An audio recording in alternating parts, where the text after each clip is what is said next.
What's up, everybody? Welcome back to the Only Football Podcast. Tonight, we're going to be recapping the NFL Week 15. We're going to do our top five, and we're also going to go over some of the contenders and pretenders in these last 3 weeks of the NFL 2023 season. And of course, we always end it off with the little chives with Kyle. Let's get it.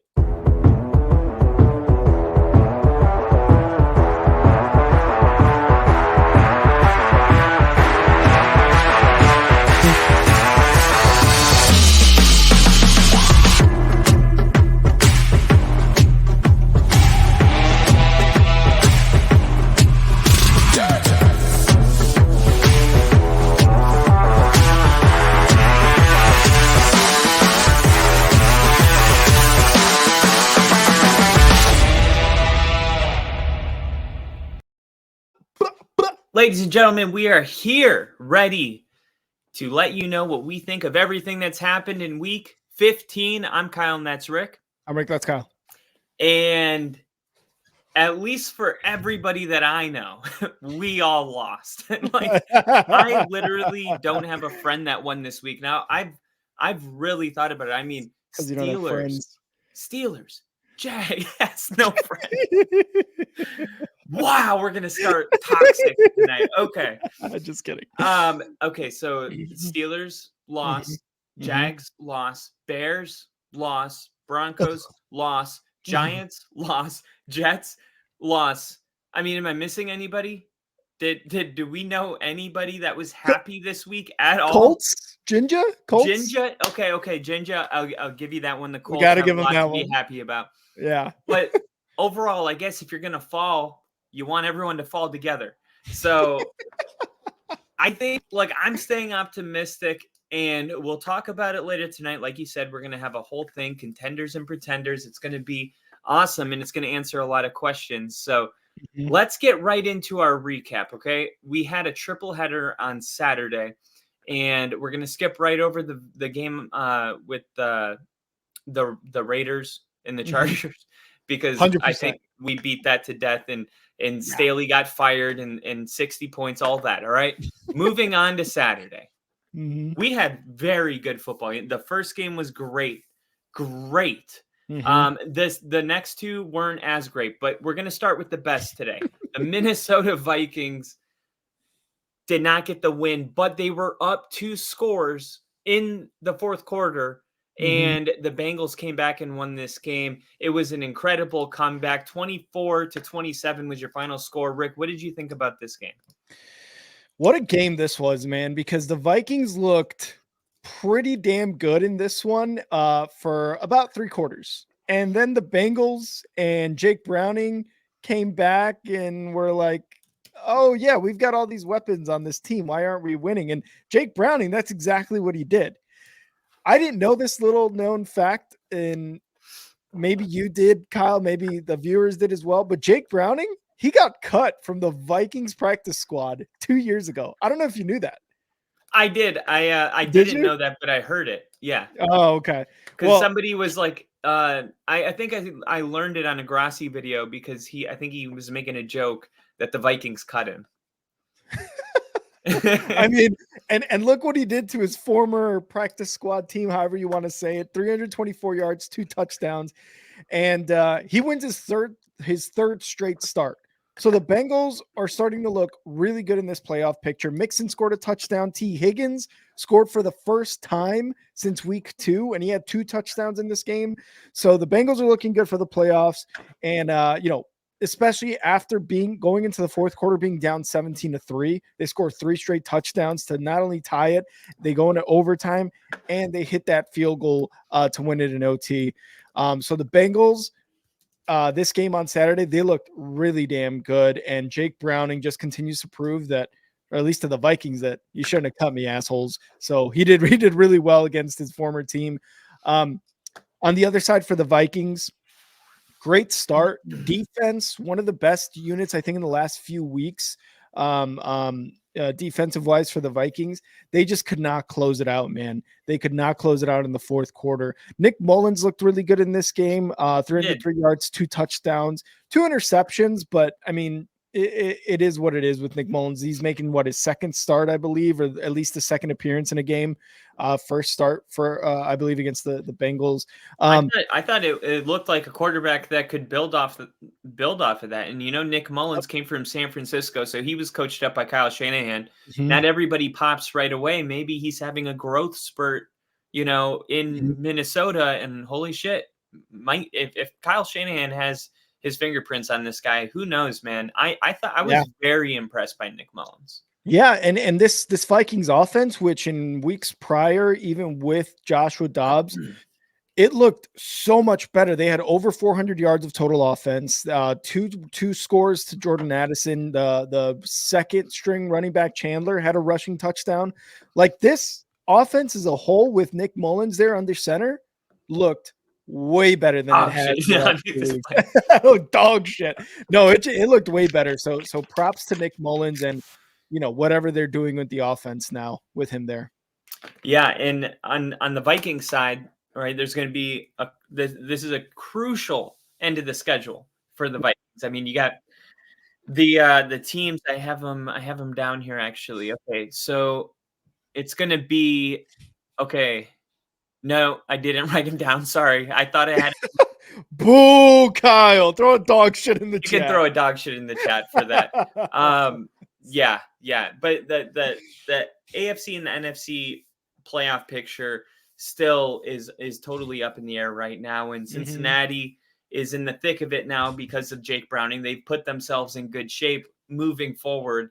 I'm loving Jake Browning. This has been really, if you're an underdog guy, right? If you can't stand that kid that had like a Range Rover in high school and treated it like shit, because his parents were rich, like if you actually like seeing like the little guy. Yeah, I guess it was a little personal, but no, I was just saying, like, I know somebody like that. I'm sure you know somebody like that 100%, where they don't understand repercussions and consequences and work ethic and all value. that. Value. Yeah. And the meaning of shit. So when I look at all these young quarterbacks rising, I fucking love it. I love it. And it's not that I love it more than like Mahomes, Joe Burrow, and all that. I just love it differently. It scratches a different itch. Like, it's like, wow, the anybody, it's already an any given Sunday league. But usually, like, if you're playing a backup, any given Sunday really benefits the team you're playing. But it's like, this is a great reminder. Any given Sunday, any given player can just rise and take this team to the next level. And I said it during the game. The roster on the Bengals is so talented that the fact that they're able to get above mediocre play from Jake Browning means that this team, I will say this, their ceiling is the Super Bowl. That's their ceiling. Wow. They're like, and this goes for a lot of teams. Buffalo can win the Super Bowl this year. And we said it would happen in a weird, awkward year. A year you would never expect it to happen is when Buffalo will win it. That's this year. That meets all the criteria. And plus, they're probably not going to lose again for the rest of the season, finish the season with 11 wins. And we'll be looking back saying, who cares? They were an 11-win team. Who cares what struggles they had? And we'll talk about them later. But the Bengals are in the same position. The talent is ridiculous. Jake Browning's playing very good. T. Higgins looks like he's finally getting back involved after being gone all year. T. Higgins was keeping the Bengals in that game when Jamar Chase got sidelined. Jake Browning was throwing it to T. Higgins. And watching them play together and being down 14.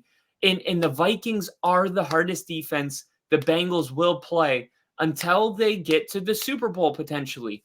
We know that Brian Flores blitzes like crazy. Maybe the Chiefs, you could say, have a better defense, but the Vikings, if Jake Browning against a person that blitzes more than any other person and disguises it well, if he can win that test down 14 in the fourth quarter, he can beat any AFC team.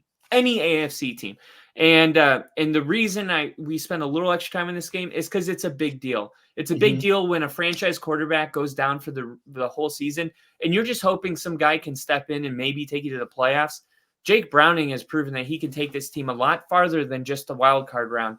And I think the Bengals have something to be really happy about after feeling like their season was over 3 weeks ago. I love it. And it can be one of those situations, like you said, where we're looking back at a Jake Browning and maybe Joe Burrow comes back, whatever the issue may be. And we're looking back and we're like, damn, we really counted them out in week 8, week 9, week 10 with Joe Burrow out or whatever. And, you talked about the Bills, which we will talk about later. It could be the same thing. But we'll just have to wait and see. And that's what these next 3 weeks of football are gonna prove to us. Hell yeah. Our second game, we had Ginger's Colts taking on the Steelers. The Colts won. They won, I thought, pretty handedly. They were in charge of this game from the whole time. They didn't have their number one wide receiver. They didn't have their number one running back. Right there, you look at Gardner Minshew, missing weapons, 30 points. This is because they are coached so well.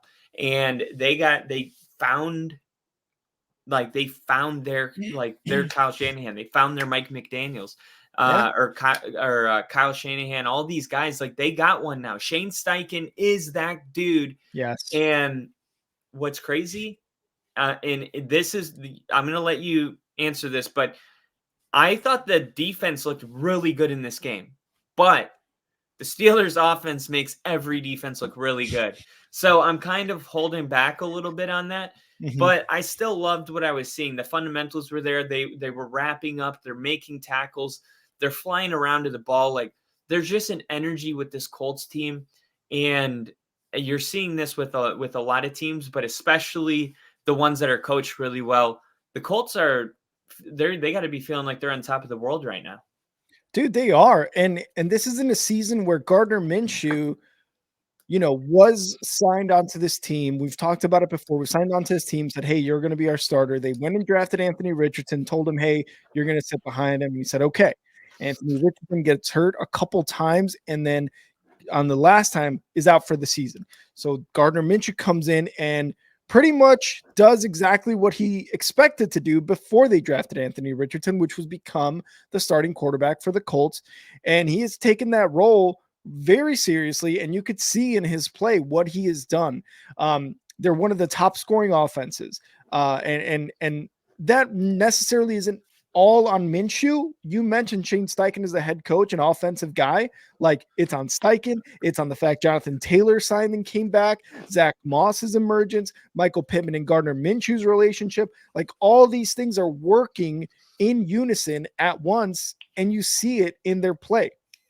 Now, I know you wanted to talk about how the defense looked really good for the Colts, but that is because they went up against a very bad offense in the Steelers. What I will say is they scored those 13 points early, and the defense basically shut them down for the rest of the game after that score. Yeah. The Colts scored 30 straight points on this defense of the Steelers, which has been pretty damn good all season up until pretty late recently, right? In the beginning of the season to mid-season, we're looking at the Steelers defense. We're like, oh man, it's going to be a tough one. Tomlin's going to keep them in the game or in the season, right? Like their defense. Along with that, it's going to be really good for the Steelers. But the defense, I believe TJ Watt has missed some significant time. It has just kind of gone downhill from there. And of course, the offense is just nothing to look at and be amazed by. They got rid of Matt Canada. The next game, they had over 300, almost 400 yards of offense. And really all of us kind of thought, okay, Matt Canada was the problem.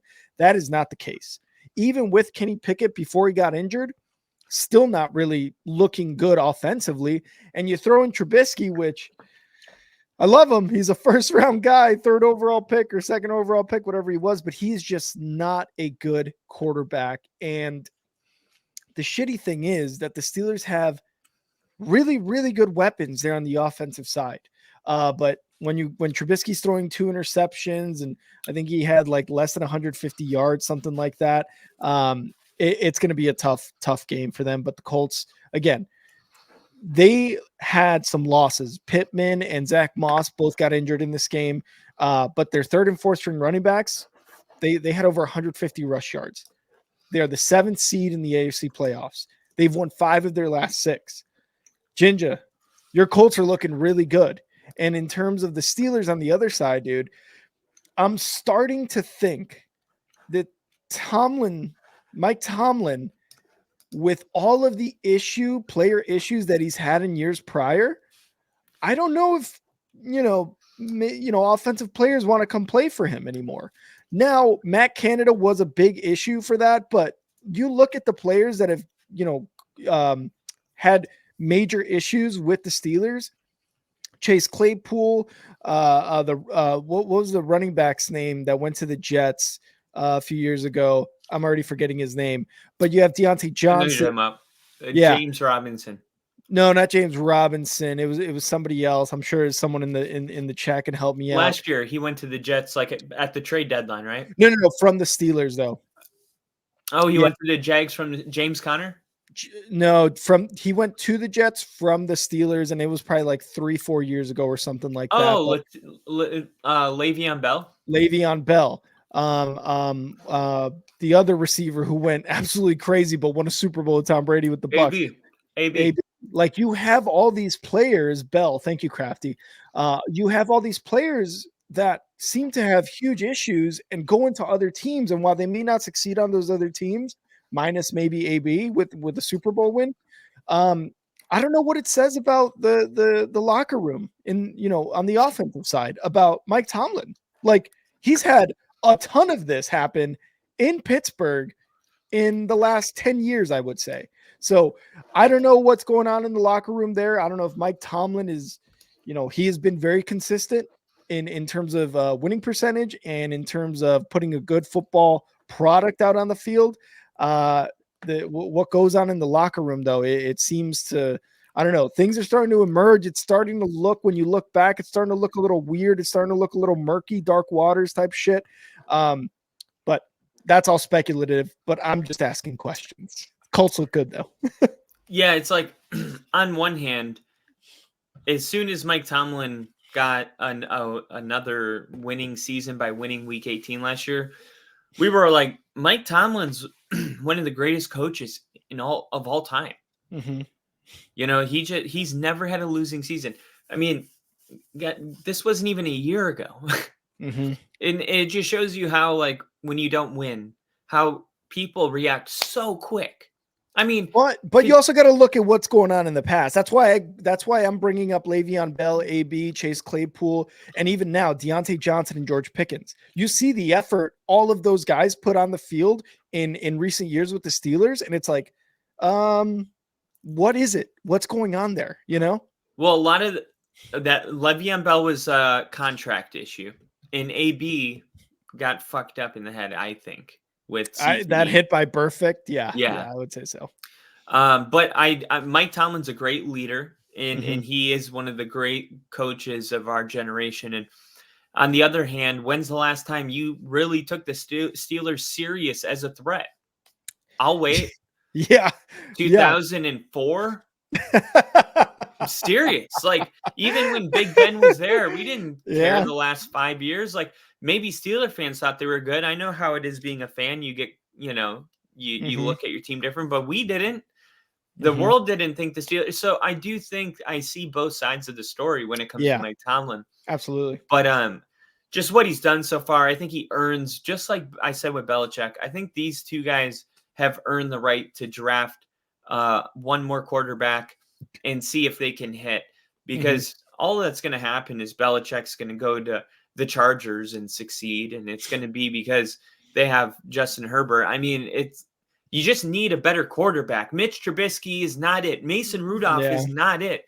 Yeah. Kenny Pickett, not it. So, of course, the Steelers, the fact that you have a winning season at this point in the season is a testament to the greatness of Mike Tomlin. And I can say that as a person who knows what it's like to have a team that a head coach is just holding it together barely, but winning football games in the process. A bad coach, this Steelers team would be 1-14 right now. and they have a winning season. So definitely just my opinion there. But Edub put up Trash. a trash personal bias. The Eagles play lately has been way worse than the Steelers or anyone. That's I don't know about that one. Yeah, I don't know about that one. That's not a good take. But I love it. All right, Rick. Let's fucking get into it. All right, the Denver Broncos got their asses kicked. They did have those 5 touchdowns scored in this game, but only 2 of them counted. So I thought when they got that touchdown and then they ran it again and got a touchdown, and then the offensive false start that I didn't even see there. I really felt like Denver making it a 2-possession game in the third quarter. I thought that was a huge moment, but as soon as they had to settle for a field goal, I mean, it was 21 to 35. You can come back from that, and I felt like getting that touchdown was what we needed. But as soon as like it didn't count twice, and then it was just like it got ugly and stupid, and it was like, oh, okay, it's going to be like that. But really, Denver was dominated in this game. They were outplayed. They were outcoached. They were out everything. And I think it's just 3 road trips in a row in the middle of December and the holidays, and Russ is having kids. There's a lot of shit going on right now. And I think everybody will really enjoy just going back home to Denver and fucking being at home. You know what it's like in the military when you're on the road. And I think it got to the team. I didn't think I don't look at that game and say that's who Detroit is, or like, I do think that's who Detroit is, but I don't look at it like that's who Denver is and they're just that much worse than Detroit. That's not how I look at it. Especially in not like a shot at the Bears, but you see how the Bears just had success beating them. So like they're not some kind of freaking unbeatable team by any means. It's they're not the 49ers. What gauntlet or what's the word for like an unbeatable person? A beast, a savage, like an unbeatable. This is getting flipped for sure. A giant, I guess. Yeah, it'll come to me. It'll come to me. Yeah, I'll come on you. But anyway, they are beatable. Denver didn't play a good game, and luckily they're going to have 3 games against beatable teams. But I'm going to be honest, not feeling confident right now. Invincible, indomitable, something like that. Yeah, Edub, Crafty, I appreciate you guys trying. Juggernaut. A juggernaut. There we go. Untouchable. Juggernaut. Yeah, I love it. Yeah, man. It I felt really bad about this loss because, again, I'm always a Bears fan. I've never been another fan, but now that we've done this podcast, I do have a soft spot for the Broncos, and that loss against the Lions, I didn't expect it. And it seems like, again, all the things you mentioned, right? And especially just being on the road in general, like that one I think hurt a lot. Being on the road for so many games in a row, and then, going into Detroit after the Lions just got kind of embarrassed by the Bears the week prior. You said it too afterwards. You're like, thanks. I appreciate you. Yeah, I appreciate the Bears doing that, making them angry. It's like, thanks for pissing off the Lions before we have to go to play them. And this is unfortunately the result that you guys had to play them after that, because the Lions put up stupid numbers, 42 points. Like, the offense came to play for the Lions finally. Jared Goff had no turnovers after several weeks prior to this week 15 matchup. He had 6 turnovers, I think, most of them being interceptions, a couple fumbles here and there. Like, he was bad in those weeks, but he came to this game at home against the Broncos and was perfect. He threw for 5 touchdowns. Gibbs rushed for a score. And the Lions basically threw out any doubt that they were a good team. They threw out all of that stuff. So they are a good team offensively, and defensively, they really showed out against the Broncos. Again, unfortunately, it was against your team, but I do want you to know that it does make me a little sad inside that the Broncos had to lose this one.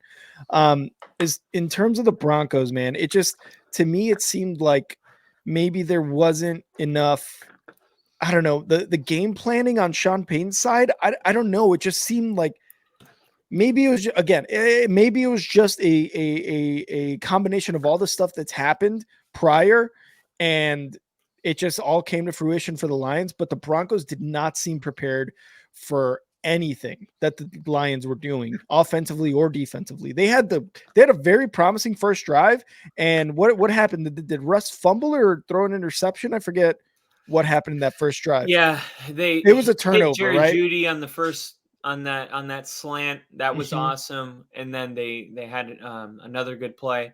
And then Russ was he was sacked and he fumbled the ball. He got hit Yeah. from like his blind side. He Mhm. was trying to move away and the ball was down here and it got like slapped out and then the game was over.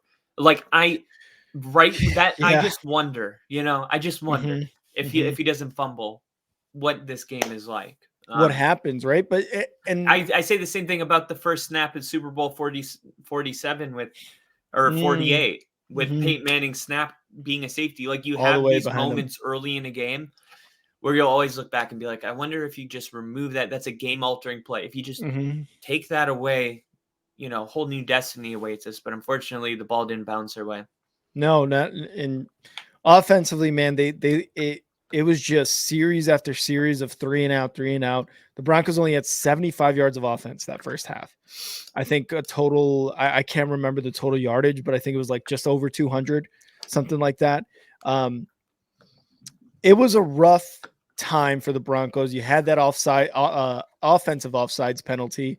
You had Sean Payton yelling at Russ. It seemed like he was yelling at Was Russ, it dude. I'm yelling not at gonna let. Russ? I think it was. I He think Sean he Payton. already said he wasn't I yelling at Russ. know, but the way he was looking at him, the way he was yelling at him, It's we can passion. say all the things that Sean That's what Payton I would said. look at in that exact situation. I just Are to you me it fucking looked kidding me? How the fuck did they? And yeah, he probably did have some like coaching points yeah. in there. You got to make sure they're fucking set, but Yeah, definitely. It like just seemed like he it's was just pissed at him. that's how like Sean's an old school coach. And then this is my main kind of point is like Sean is not he's not Mike McDaniel. Like he's Mhm. not like everything's chill, bro. Like he's very intense and he cares a lot. And that's like he doesn't do this every game, but he's good for one of those moments every 6 weeks or so. Like and I think Mhm. for Denver, we have to remember like he's the best thing we have.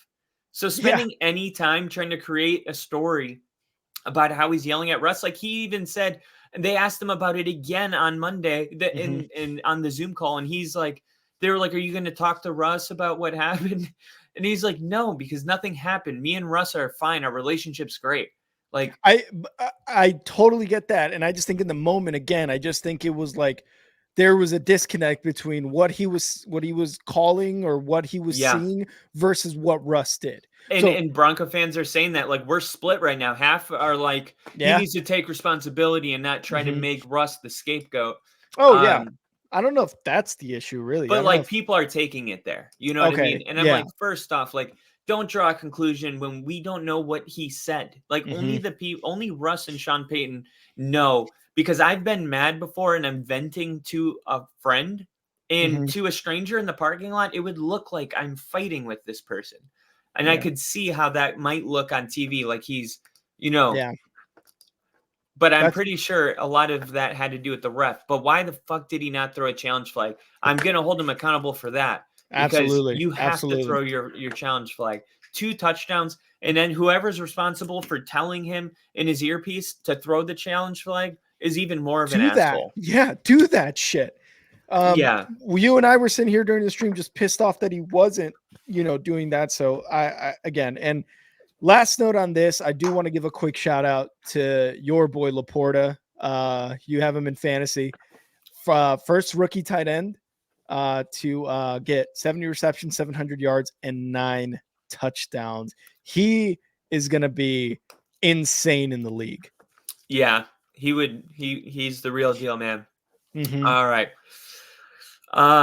But yeah, the last thing I'll say about this, dude, is that it's a week to week league. We lost to the Texans. We were 18th in power rankings, and everyone's like, Denver's a fraud. We destroyed the Chargers the next week. They were number 11, and they were like, okay, they've won 6 or 7.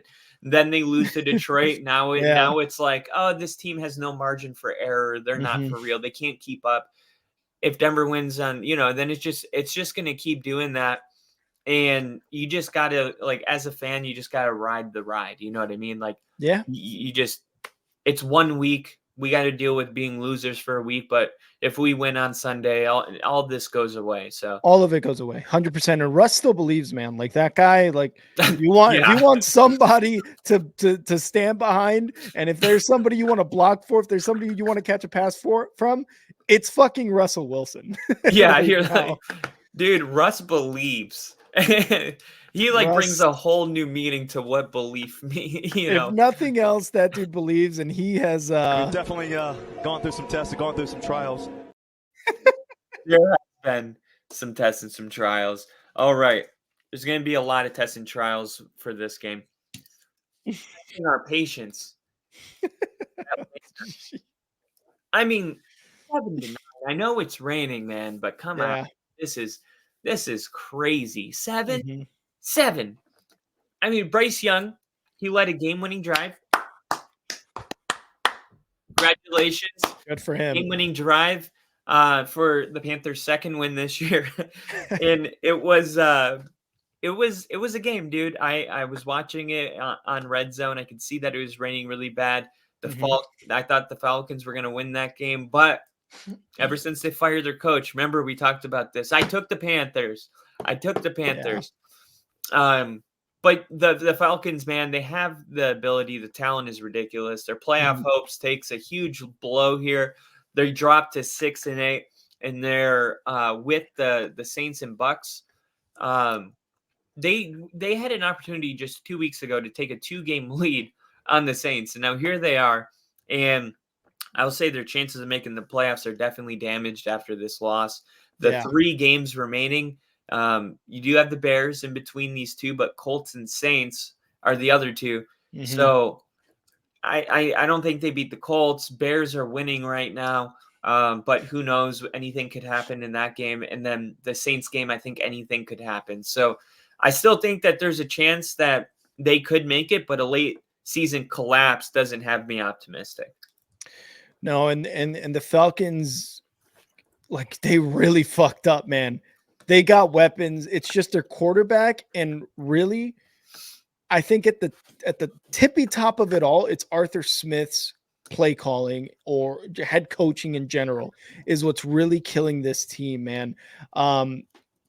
They just keep shooting themselves in the foot. Ritter keeps throwing interceptions at bad times. Bijan Robinson had a fumble in this game. Arthur Smith is calling a total of, I think, like 5 or 8 throws to Drake London and Pitts, and then running the ball with Bijan Robinson only like 7 times. And you're going with Ritter at your quarterback. Like, this is just top to bottom a very mismanaged team, and they look promising basically the entire season because of the weapons they've got, but unfortunately they just can't get it together. And again, the majority of the blame has to go to Arthur Smith. And moving forward, I mean, he's been the coach for, I think this may be his 2nd or 3rd season, whatever it may be. I don't know what they do with Arthur Smith at the end of this year, but right now he does not look like a good coach for the Falcons. And you said it, right? With the Saints and the Tampa Bay Bucks winning this week, it's just looking even worse. They're not going to be division winners. They're not going to make the playoffs. I'm going to say that right now. Like, they are not flirting with that at all, especially with the way they've been playing pretty much all season, but especially late.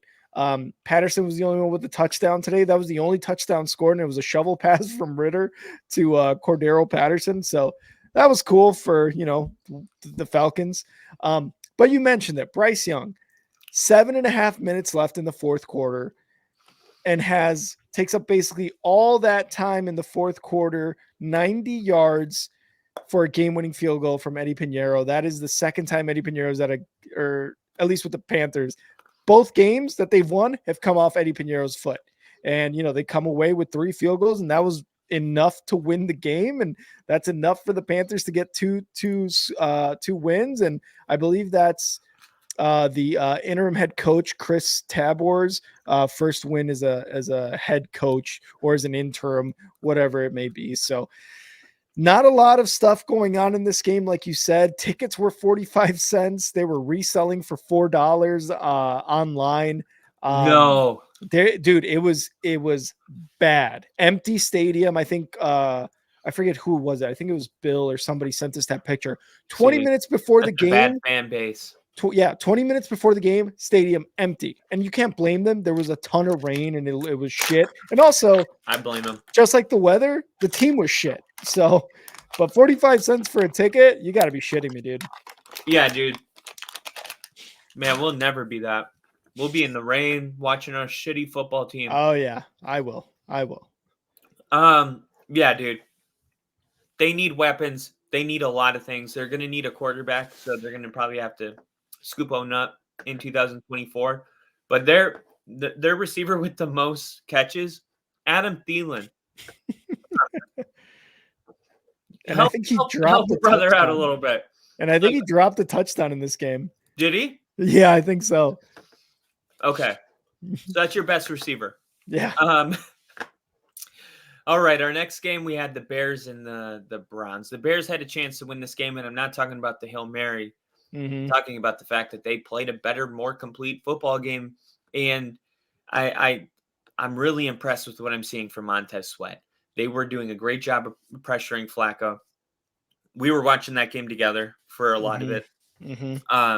He had 3 picks in the game, and I thought the Bears just did everything right, and somehow they lost at the end.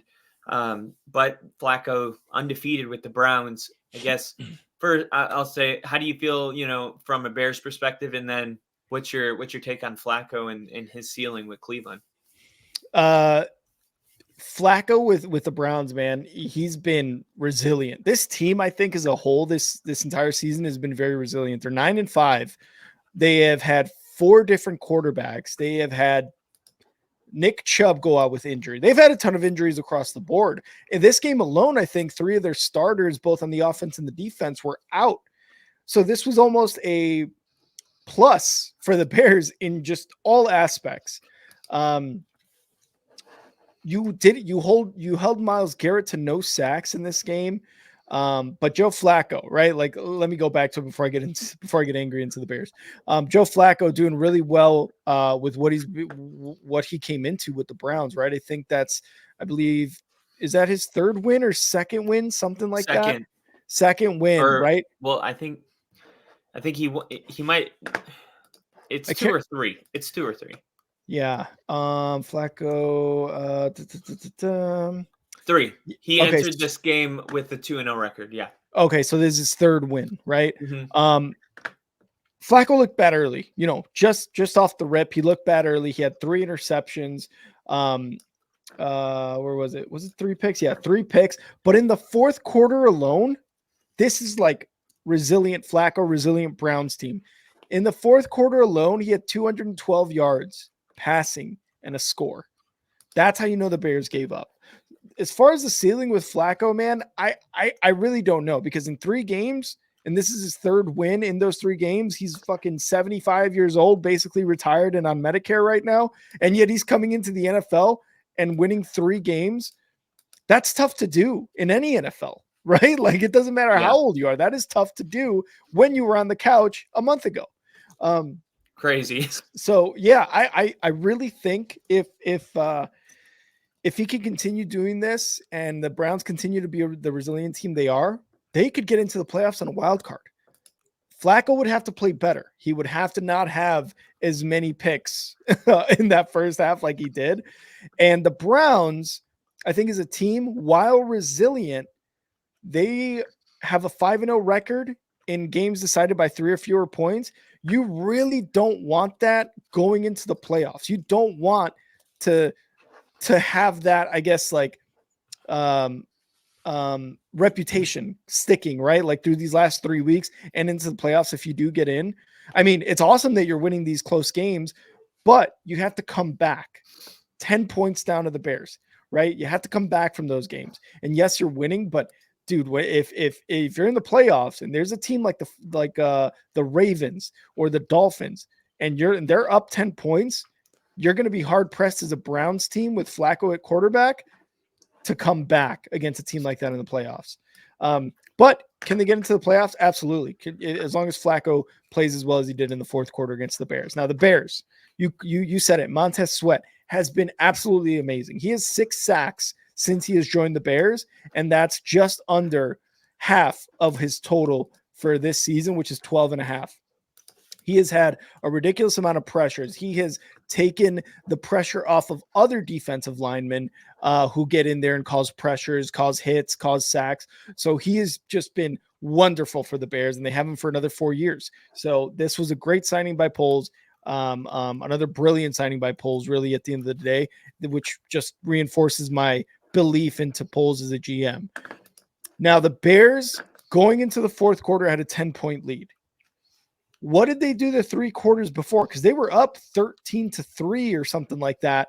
And going to the fourth quarter up 10, they could not hold a lead. They cannot put their foot on their throat. They cannot put the pedal to the metal, which I've been saying pretty much all fucking season. What they were able to do to the Lions, what they were able to do to the Commanders earlier in the season, they could not do that against the Browns. Credit to the Browns again for being resilient, but they had a bunch of injuries across the board, and the Bears could not take advantage of that. Justin Fields looked a little rough around the edges. Darnell Mooney was being overthrown. He had a couple drops. He had a missed block for a run that, or for a possible touchdown run that Fields could have thrown in there. You threw to DJ Moore only 8 times, and he caught 5 of those for like 50 yards. What is that? Why are you only throwing it to DJ Moore only 8 times? He's your number one. You see what happens when you throw to him double-digit amount of times. He's your 50-50 guy. Throw to him more. Getsy, you fucking moron. I absolutely hate Getsy because the play calling is so conservative. It's so bad. On every drive, you're just like, well, shotgun run. Yeah, shotgun run. Shotgun on 3rd and 8, and we're going to throw a screen pass. Motherfucker, screen passes haven't worked for this team all season long, and you keep wanting to go to that. Being aggressive has worked so far. Let's get conservative. These first 15 plays we scripted, yeah, they worked. Nah, fuck that. Throw that shit out. Let's do screen passes and let's do 3rd down shotgun runs. That's so fucking stupid by Getsy. All around offensively, I think it was a bad game, but it does stem a lot from the play calling. The defense, for as much credit as they had against this Browns team for 3 quarters, that fourth quarter, they completely crumbled. But you have to look at the offense and be like, hey, you got to hold up your end of the deal. You guys got to put up 24, 27 points to give us a chance to maybe ease up if we need to, if we're tired. Joe Flacco threw for 212 yards in the fourth quarter alone. He had like over 350. How do you let that happen as a defense? But more importantly, how do you let that happen as a team where you were up 10 points going to the fourth quarter? Now, the Hail Mary thing, people were going in on Darnell Mooney for not catching that. He's falling backwards, trying to get the rebound, and he's not expecting it. He doesn't know what to expect in that situation. Bounced off him. He kicked it up in the air. Did it look stupid? Sure. But was that a designed fucking play for a Hail Mary? No, it wasn't. So everybody going in on Mooney for dumb ticky-tacky shit like that, stop it. I put out a video on Twitter about the same shit. And yes, he missed some blocks. Yes, he missed some throws. But overall, like, Justin Fields misses them quite a bit, especially when he's open. So bad game for the Bears. They're dead. They're dead. All these things have to happen. How tall is Justin Fields? I think 6'3". 6'3". Okay, shouldn't be an issue then. No, shorter quarterbacks have an issue seeing the middle of the field, and I know Russ does. I didn't know if he was like 6'1", or like 6 feet, something like that. No, he's 6'3". 6'3". Yeah, never mind then. He's a big boy, but he just overthrows his guys, and I don't know. He just couldn't do anything with his legs really in this game, and I don't know. The Bears are dead, regardless. In terms of playoff, which they should have been, but whoever's playing the Panthers, go them. Exactly, go them. And yeah, that's my Bears analysis. All right. We had the Battle of the Bays. Jordan Love was on fire recently, beating the Lions and the Chiefs in consecutive weeks, but he fucked up on Monday night against the Giants. And the Giants, I guess they had a good game, but really the Packers just looked all out of sort. And I think it was because Christian Watson wasn't in the game, but there was real optimism he was going to bounce back against Tampa Bay at home this week. Especially against the Tampa Bay secondary that's been pretty much torched by every quarterback this entire year. Mm-hmm. But there was a quarterback that was on fire in this game, but it was not Jordan Love. Mm-hmm. It was good old Baker Mayfield. Baker Mayfield being one of the, I think, only quarterbacks in December to have post a perfect QBR in Lambeau. Insane. I mean, yeah, Baker's really having himself a year. And I'll tell you one more time, when I was watching the Broncos-Browns game 4 years ago, Baker Mayfield was the starting quarterback, and Denver sucked. I don't know if we had Trevor Siemian or fucking Case Keenum. Case Keenum, actually, I think. But we were awful. And I was watching, and I was like, I think Baker was a rookie. And he looked so talented, dude. He was putting up 40 points, slinging the football. And I was like, why can't we get one like that? I said that about Baker. Like, if it was Mahomes or Josh Allen or Joe Burrow. That's how highly I was on Baker when I was watching him as a rookie and in his first year. Baker has talent. He has talent, and we've seen it. And this was one of those games that it almost flirts with you a little bit. Do the Bucs need a quarterback next year? Do they? God, man, I don't know, because he's had some games this season where he looks just like this, and then he has like really terrible games where he is throwing picks in like 2-minute drill type of situations, right? But yesterday against the Packers, or Sunday against the Packers, I'm sorry, he looked really fucking good. 381 yards, 4 touchdowns, and that's their 3rd straight win for the Bucs, who are very much in the division race right now.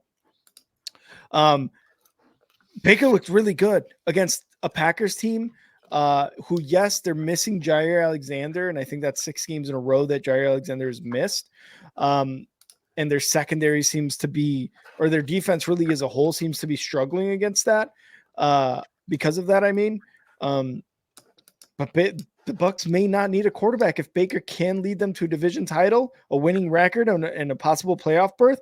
I feel like if those things happen, they may have to go with Baker next year. Baker's going to be like, well, what else do you want from a quarterback? I just took you to the playoffs, and I still has the possibility of winning the division, right? So depending on what things happen for the Bucs going forward, maybe the Bucs do not need a quarterback next year. They already have one on the roster, and it's Baker Mayfield.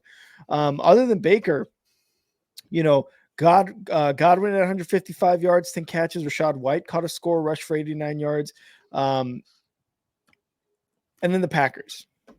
It is 2 losses in a row to pretty mediocre teams. The Giants with DeVito and the Bucs with Baker. Even though the Bucs were on a 2-game winning streak, it's still not something that the Packers as of late should be like losing. These are games that they should not be losing. DeVito goes down the field for a game-winning drive.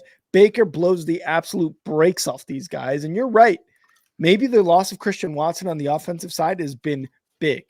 Aaron Jones rushed for about, I think, 60 yards or so, and that just wasn't enough. It's still 60 yards of rushing offense, but it just doesn't seem to be enough, like to kind of make up for the loss of Watson. And Love had a really good game. He had 284 yards with 2 touchdowns. So it's not Love. Love is not the problem at this point of the season. It just seems to be the defense and how it's playing.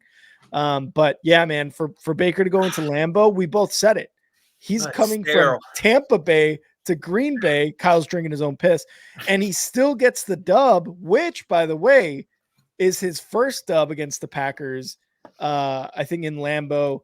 I think he's 1-2 now. So third time's the charm for Baker. Yeah.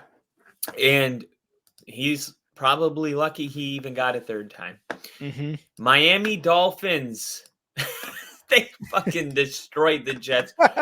And this game, dude, this was pure domination from the start. I mean, Miami was out to get right after getting embarrassed kind of Monday night against the Titans. And while the Dolphins without Tyreek Hill, it didn't really matter because Jalen Waddle and Raheem Mostert torched New York's defense. And Vic Fangio, best defensive coordinator in the league, in my opinion. He destroyed the Jets defensively with Bradley Chubb putting together a monster game. Yeah, it was one of those weeks where, Bradley Chubb's going off in Miami and fucking Drew Lock is throwing game-winning picks. It was rough. Yeah. But, I mean, Jets got dominated. They're not going to the playoffs. Dolphins beat up on another bad team. Still haven't beat anyone with a winning record, but strength of victory counts. And this was a great game by the Dolphins and something they should feel good about, especially when you consider they didn't have Tyreek Hill. Yeah, 100%. And I'm going to give you two stats here. Well, the first one you're really going to like. The Jets have not been shut out since 2021 against your Broncos. They have not been shut out since that game against the Broncos. I remember that. That was week 2. That was week 2. Yep, it was early in the season. And this is the 12th game under Salah that the Jets have not scored a touchdown. The 12th under game, Nathaniel Hackett.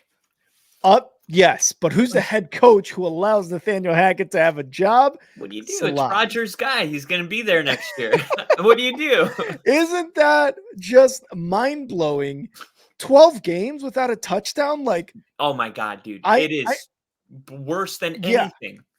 Yeah, and we both know what that's like to have just anemic offenses, but I feel like me complaining about the Bears, dude, if you're a Jets fan, I am so sorry. Lil E, for example, like I thought they were going to the Super Bowl when the season started. Yeah, I had them winning the division. I had them winning the division. Yeah, dude, I bet them to win the Super Bowl. If you it's so funny because even if they didn't have Aaron Rodgers, we would still feel bad for them for how bad the offense is.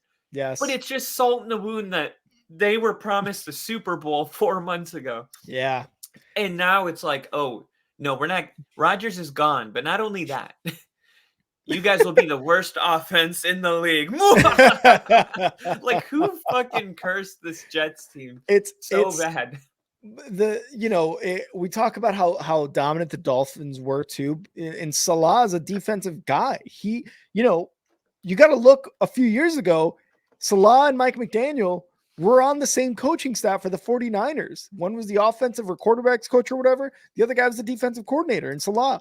So he, and the Jets have looked dominant on defense in games this season, but man, Nathaniel Hackett and his offense, God, they're just tearing Salah down. I don't know, what way you go with firings, hirings, letting go. Like, do you let go of Salah? Do you let go of Hackett? But then if you let go of Hackett, does Aaron Rodgers want out? Like, what happens here, right? With Aaron Rodgers coming back. By the way, Aaron Rodgers, stay the fucks out. Let your Achilles heal, because if you come back this season, it is his Achilles heel. It is his Achilles heel. Fucking Kyle. It's his Achilles heel that he's too competitive. He's gonna fuck up his Achilles and not let it heal. 100%, 100%. And the Dolphins, they had a great game. Like you said, Raheem Mostert and Jalen Waddle blew the doors off this defense for the Jets. And what the weird part was, they didn't have 300 yards of total offense. They only had 290. I mean, they were close, but they only had 290 yards of total offense. How efficient as an offense are you that you dominated this team 30-0 and didn't even surpass 300 yards of total offense? Matt Canada is crying a tear somewhere, being like, that could be me. Being like, that could be me. I've been to Canada. I've also been to Canada. Oh, 100%. Awesome. It's a good time. Love Canada. I loved it so much. I got a tattoo of their maple leaf. You're such a dweeb. No, I'm serious. Oh, Canada. Yeah, Mostert, Waddle, this entire offense was great, but let's not, like you said, let's not overlook the defense. They had 6 sacks, 2 interceptions, 2 forced fumbles. A just Without dominant, Phillips. without Phillips, a just dominant game overall for this Dolphins team. And, nearing the playoffs, that's exactly what they need their defense to do, exactly what they need their offense to do. And this is a team that going forward, whether they're a division winner or not, I think will be a tough out in the playoffs, regardless of who they play. Yeah, I think they lose in the first round. Our next game is going to be the New Orleans Saints beating the New York Giants. Bill, Sorry, close your Bill. eyes. Close your eyes. Close your eyes.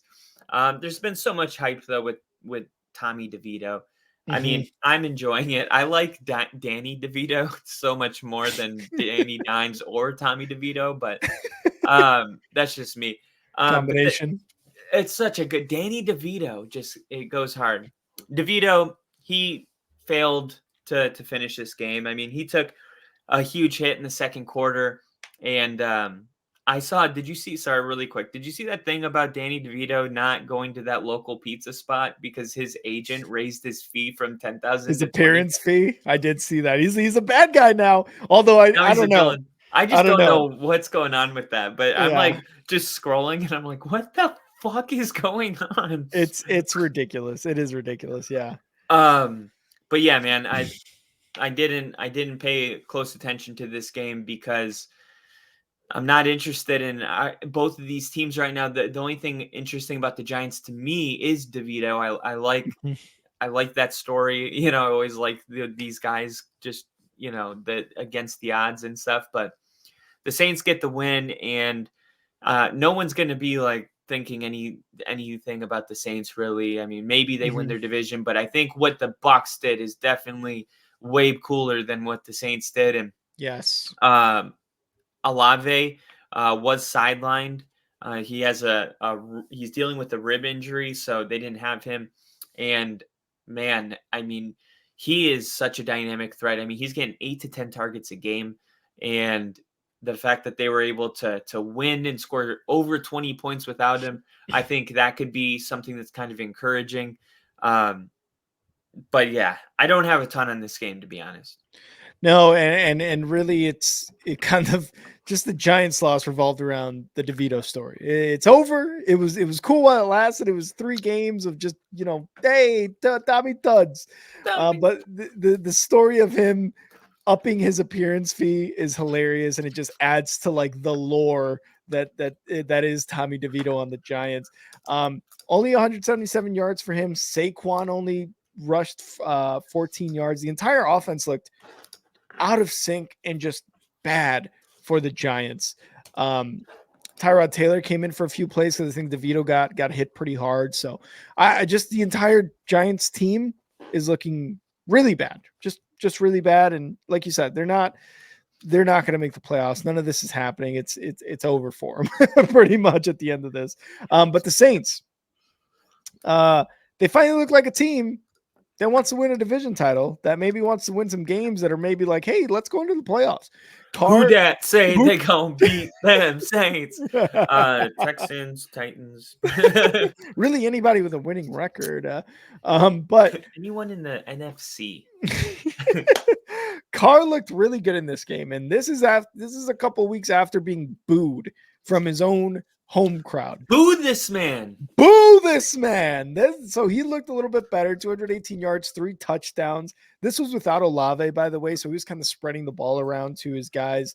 And the defense for the Saints, again, another huge performance. Yes, it's against a very bad Giants offensive line, but they had 7 sacks against these quarterbacks. So you got to give credit to the defense as well. I feel like I have not been giving a lot of credit to defenses throughout our week recaps. So trying to do as much as I can with the defenses because they are a huge part of the game. And in this case, the Saints win 24-6. The defense came in clutch. Yeah. And this is this next game is there's 2 teams that start with a T and they're in the same division. The Texans and the Titans. I believe they have the same amount of letters as well. For most of this game, it seemed like Houston's playoff hopes were going to disintegrate as the Titans were going to upset them. They had to go with Case Keenum. So, I mean, you got CJ Stroud right there watching, all the work he's put into this team crumble with a Case Keenum bad pick six where he was looking right at his receiver fucking the whole play and threw that pick six. And it did seem like the Texans weren't going to be able to capitalize on CJ Stroud's season because of this injury, but they're able to come back into this game. Tennessee couldn't get anything going in this game because Derrick Henry had no running room, which I'm very aware of because I had him starting on my fantasy football team. With no run support, Levis really struggled, though, to keep drives alive. He went 17 for 26 for 199 yards and had a pick. He was worse than Keenum, who went 23 for 36 for 229 and a touchdown and the pick that we just talked about. Yeah. But unlike Levis, Keenum had some running support. Singletary had 121 yards on 26 carries. Dameon Pierce 1 carry for 3 yards. Nowhere to be found, but Singletary kind of came in clutch in this game. And Traylon Burks. Traylon Burks is probably an infamous receiver because he's the reason AJ Brown is in Philly. I mean, this is Bad AJ move. Brown's replacement. Terrible move, but he did lead the way in this game. So the star receiver in this game, he had 3 catches, 62 yards. So DeAndre Hopkins was a big disappointment as well in this game, especially if you started him in your fantasy. He only had 2 catches, but he did have 9 targets for 21 yards. But overall, Houston's going to get CJ Stroud back, and they're going to be just fine. But one of these teams isn't going to be able to get in, and it's just really interesting trying to see, as the season progresses, and a lot of good teams in the AFC, who's going to get left out. And it's going to be a couple good teams for sure. 100%, because the AFC is just so damn competitive. And what I want to talk about mostly in this game, Derrick Henry. He had 16 rushes for 9 yards, 4 catches for 1 yard. That is 10 yards on 20 touches. Derrick Henry had 10 fucking yards this entire game for the Titans. The Texans were missing a lot of pieces. Nico Collins, CJ Stroud, obviously, Will Anderson on the defense. They're a dynamic rookie defensive end. And there was just no sign of Derrick Henry in this game offensively at all. That is just, to me, it's a mind-blowing stat for Derrick Henry to only have 10 yards, but had 20 total touches of the ball. Is it like, if you're listening to this, if you're seeing that stat, you're like, that's absolutely insane. Because Tennessee with Levis, he had a tough game. He had a really tough game, Levis. But you have Derrick Henry there, and even though you have some receivers there in Tennessee, you've got Derrick Henry there, and he only got 10 yards on 20 touches. Kyle, isn't that like an amazing fucking stat? No. Like it's amazing in the sense that we thought we would never see something like that, especially from a guy of Derrick Henry's like just offensive excellence. Other than that, man, it was just a very mediocre game for the Titans, and yet somehow this game went to overtime, and the Texans had to win it in OT with a field goal kick from Fairbarns. And I mentioned Nico Collins, Will Anderson, CJ Stroud, obviously out for the Texans, but Case Keenum still came through in the clutch, man. And like you said, there's going to be a couple teams in this AFC conference that are going to be out. Texans are getting CJ Stroud back, like you said. It's going to be tough. It's going to be tough to predict who it is, but the Texans come out with a win, and they're going to get CJ Stroud back with that win with a backup quarterback. They're looking pretty decent right now. Boo! Bad Boo! take. Everybody put a dog shit in the chat for Rick. Terrible take. Yeah, man.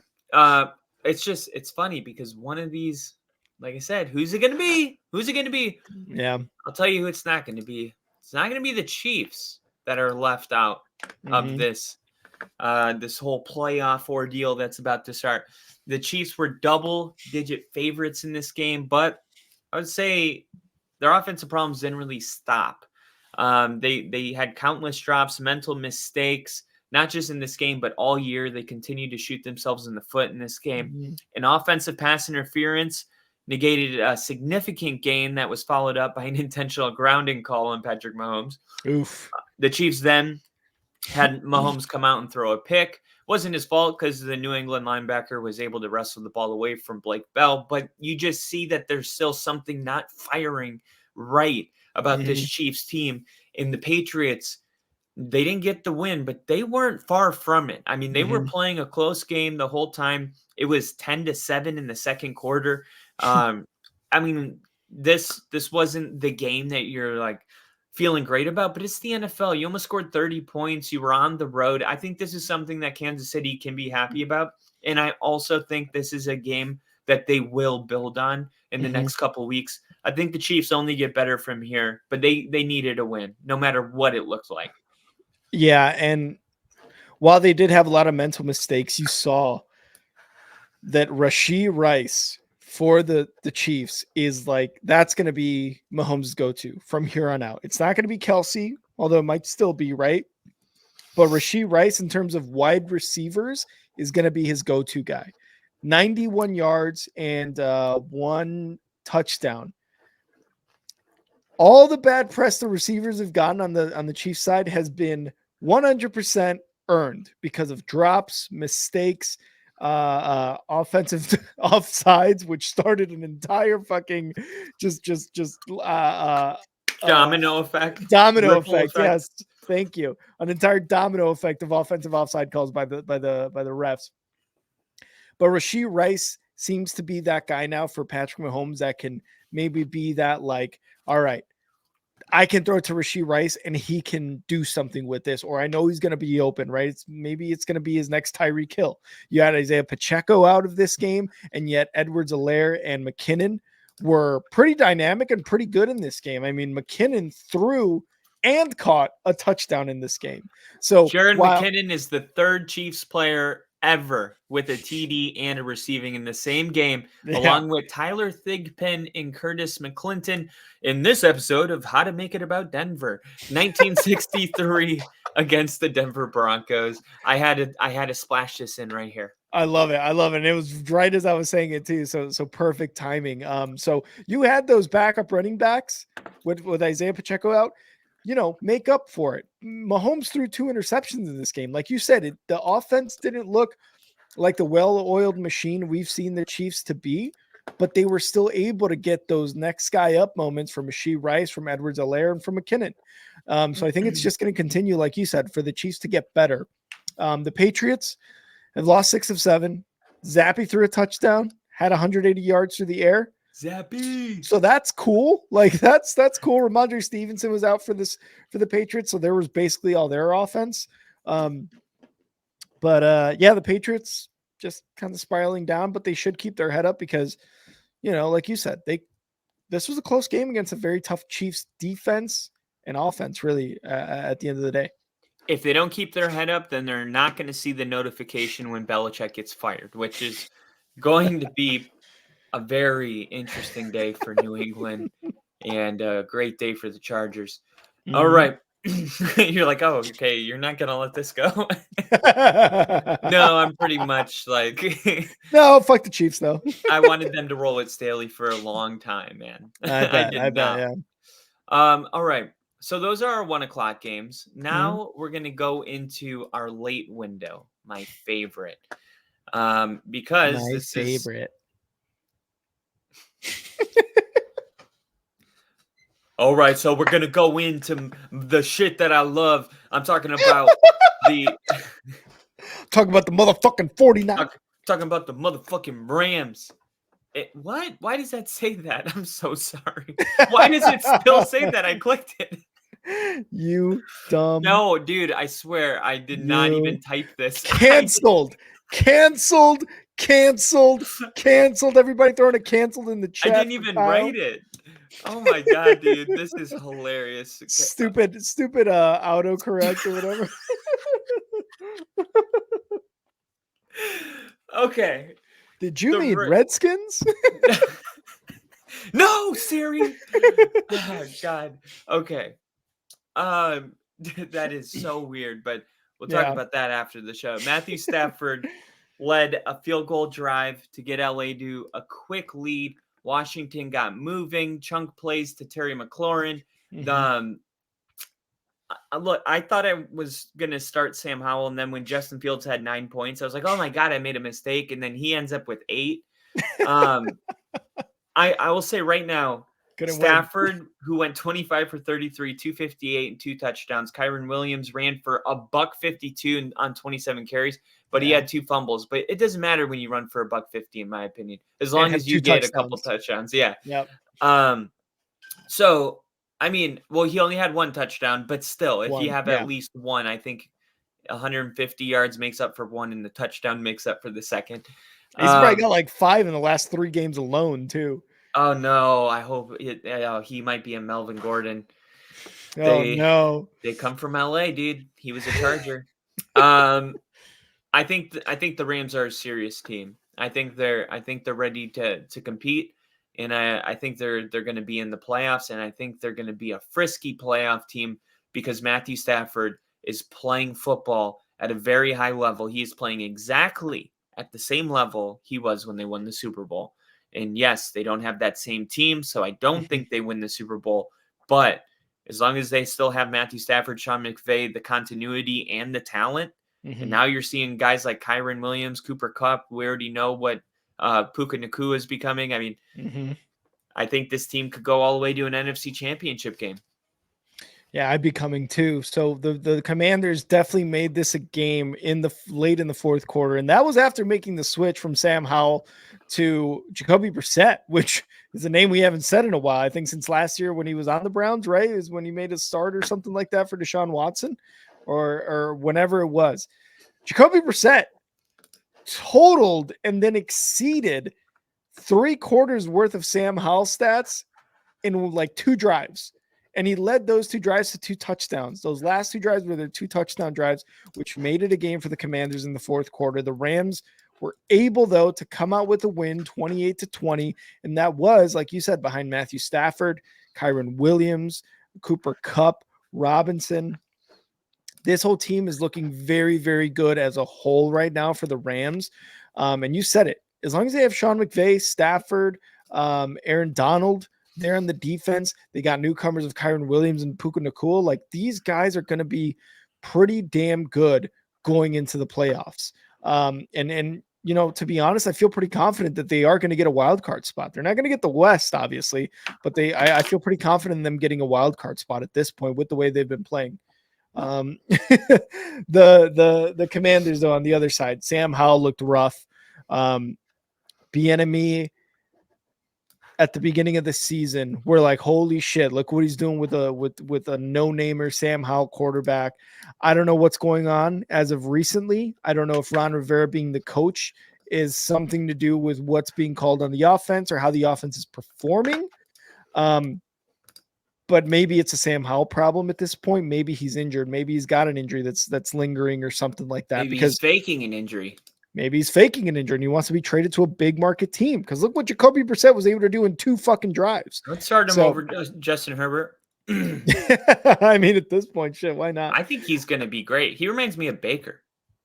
Yeah, he could very well be like a Baker, or he could very well be a franchise quarterback for the Commanders, you know, moving forward. Either way, the Rams look damn good late in the season, and this is exactly what you want if you're a Rams fan. It's just great for them, and regardless of the fumbles from Kyron, regardless of what happened earlier in mid-season for the Rams, they look good now. They're in the hunt for, not in the hunt, but they're in the playoff right now.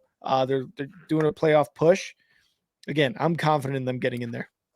Yeah, and Matthew Stafford really passing the eyeball test. Just watching him play, he looked like he was in just such a rhythm on Sunday. And here's some stats to back up that rhythm. Stafford completed 16 of 17 passes Sunday when he was in rhythm, throwing between 2.5 and 4 seconds for 196 yards and 2 touchdowns with plus 23.3 completion percentage over expected. So making really tight window throws and completing 16 of 17 of them for 200 yards and 2 touchdowns, basically. Stafford leads the NFL in expected passing yards and success rate. So since he returned in week 11 from his injury, he is playing arguably the best quarterback in the league right now. Yeah. I mean, you got Brock Purdy playing at a high level. I would have him above him. And then I definitely got Dak Prescott. I'm not done on him because of a game. But Matthew Stafford, the stats back it up. He's in some kind of rhythm right now, and he's getting hot. And he is at the age where he knows it doesn't matter what kind of season you have. All that matters is if you can play your best football in the month of December. Stafford's been around long enough to know that if he plays at a high level and this team gets hot in December and they go into the playoffs on a 5-game winning streak or a 4-game winning streak, it would be, that anything could happen at that point. And if you have a franchise quarterback, like a top 10 quarterback, and if he's playing at a top 3 level, then yeah, the ceiling is wherever you want to put it. I mean, that's what happens when you have the best quarterback play. Best quarterback play usually equates to a Super Bowl. If you look at, you have your odd seasons with, Manning's last year or maybe Eli Manning. But for the most part, if you have a top 2 quarterback in the NFL, you definitely feel like you have a chance to go to the Super Bowl. It's almost a disappointment when you don't, like the Packers with Aaron Rodgers on those MVP seasons. So I think Stafford knows what's at stake here. I think he knows his days are numbered, and I think he's going to go out swinging. And I think for him, he wants one more ring, and he's playing like it. Ooh. The recipe for success, though. You're right. You're 100% correct. Recipe for success. Our next game is the one that we're going to talk about really quick because we just mentioned it. Dak Prescott not having his best game by any means. But the Bills, we both picked them to win. The Bills were actually the favorite to win this game. The Cowboys haven't been good on the road. The Bills have been on fire since losing that Monday night game to the Broncos in embarrassing fashion, if you remember that one, because it was a penalty that really got Denver that win. That should have been a Buffalo win.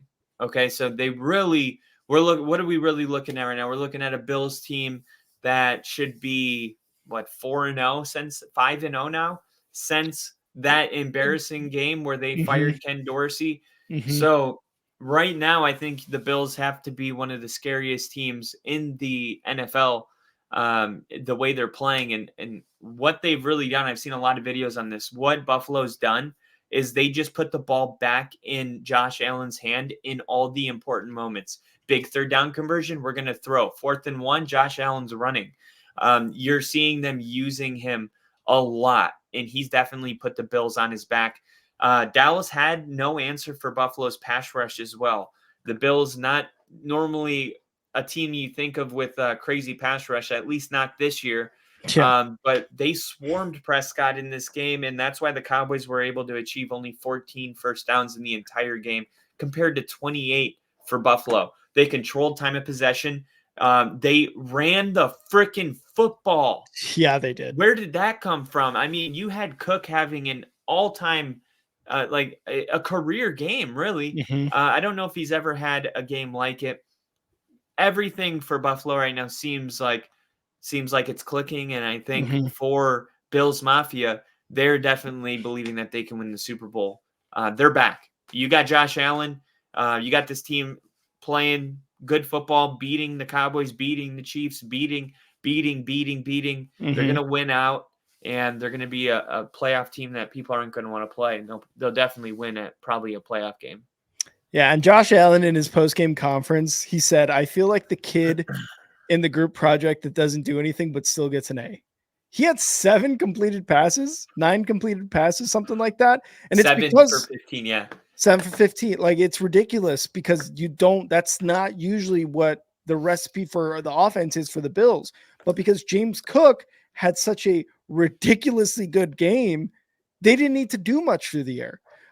So it sucks if you had what's his name? Stephon Diggs on your fantasy squad during the playoffs because he didn't do shit.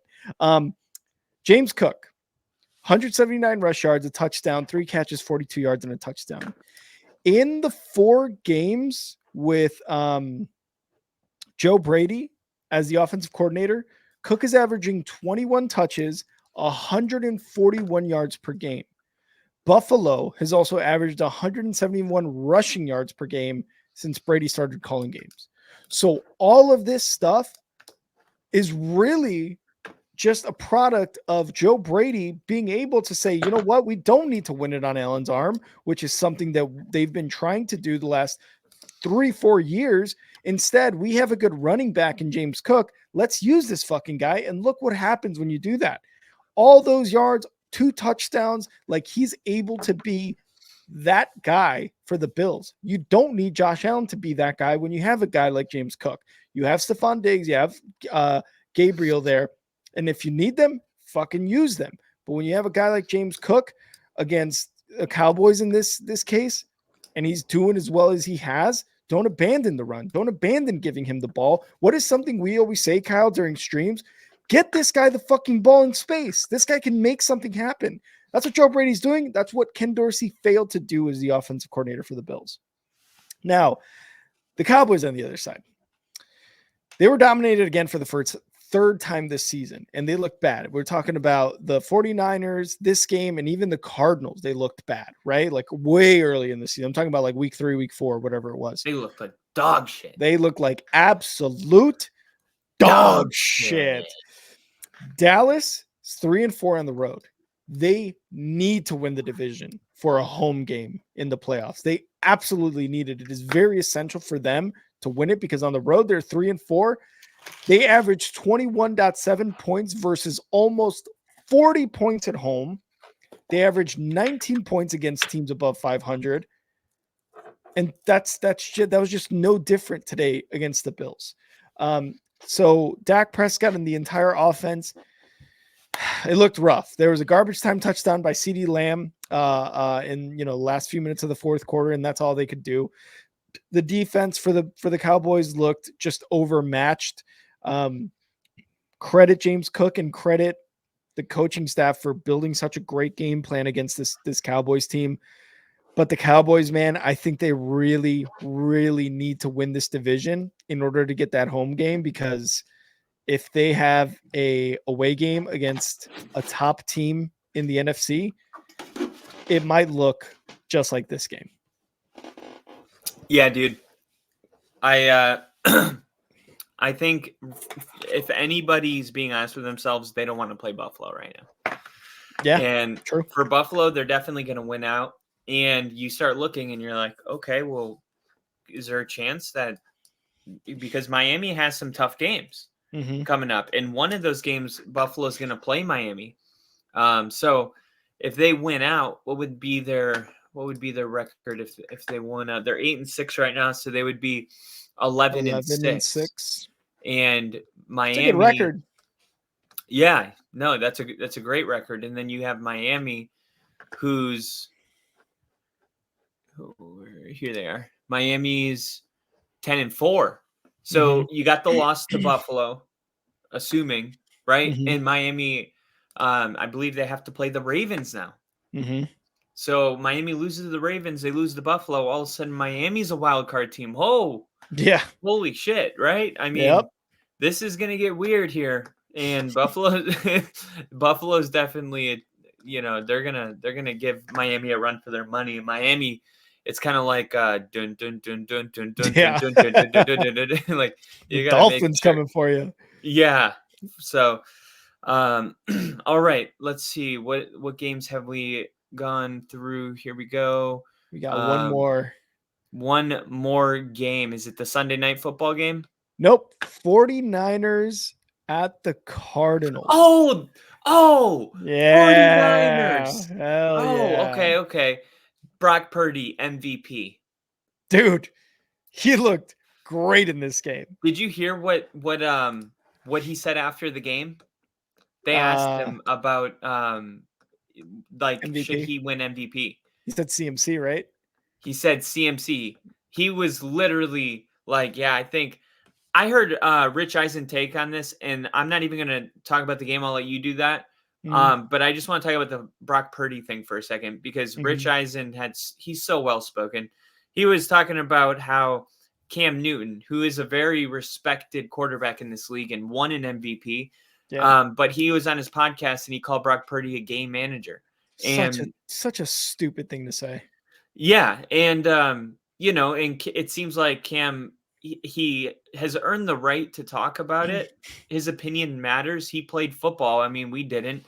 Not at the level where he did. So he definitely, gets some respect. But at the same time, like, he's wrong. He's wrong about this one. And Rich Eisen said that they showed pictures of Brock Purdy on the field because it was his homecoming, because he grew up in Arizona. So even though this game was in Arizona, he had a ton of family there, and they were showing him like in Pop Warner playing on that field. And Rich Eisen goes, if you would have just put him in like his high school years, if he was wearing, if you would have said that picture was pregame, I would have believed you. Like, he looks exactly the same. Yeah. And he was saying right now you got Brock Purdy just kind of like, announcing that he's in the room when he walks in, kind of timid, walking in the door. Hey, can I open the fridge? He's like, as soon as Brock Purdy, like, really is like, gets that dog in him, like, I am him. No, because right now he is him. But when him believes he's him, like when Brock Purdy starts walking a little bit more confidently, when he walks in the room, he's like, what's up, motherfuckers? When he's not known as the 7th round last pick, not known as a tiny skinny little guy that's just game managing. No, that dude is a fucking competitor, and he will fuck you up on the football field. Like, fuck you up. I will fuck you in the mouth. But dude, I mean, I couldn't agree with it more. You do have Brock Purdy still kind of young and just kind of happy to be here mentality. And like, I think Brock Purdy is going to turn a corner, and it's going to put the NFL on notice. And I think he's going to be a dangerous quarterback for the next 20 years, or at least the next 17 years, something like that. He's a very good quarterback.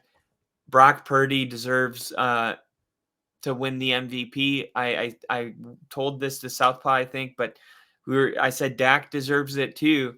But I think if it's a toss-up between Dak and the 49ers, I think whoever team is the number 1 seed should win the award, and I think it'll be the 49ers. Can't agree more. Can't agree more, Kyle. I think Perfect as someone who came into this team, as a 3rd stringer, 7th round, last pick, whatever the fuck, whatever his story is, and got to the NFC Championship last year, has led them to a division title, or is going to lead them to a division title. I'm pretty sure they've already clinched the division, and is a force, as at quarterback. We talk all the time about teams with ridiculous weapons, and yet the coaching and the quarterback play has just been the death of them. That's one of the arguments that's being made. What about all the weapons around Purdy? He's a game manager. He's not a fucking game manager. What are all these other quarterbacks doing with all the same weapons, if not potential? Yeah. They have potential weapons on all these teams. We're talking even like the Bears, for example, Cole Kmet, Mooney, DJ Moore. You've got a couple good running backs there. You've got guys with the potential to be a Deebo Samuel, to be a CMC, to be a Ayuk, to be a Kittle. But if you don't have the quarterback play or the coach, then what the fuck do you have? You have a bunch of shiny things that don't do shit.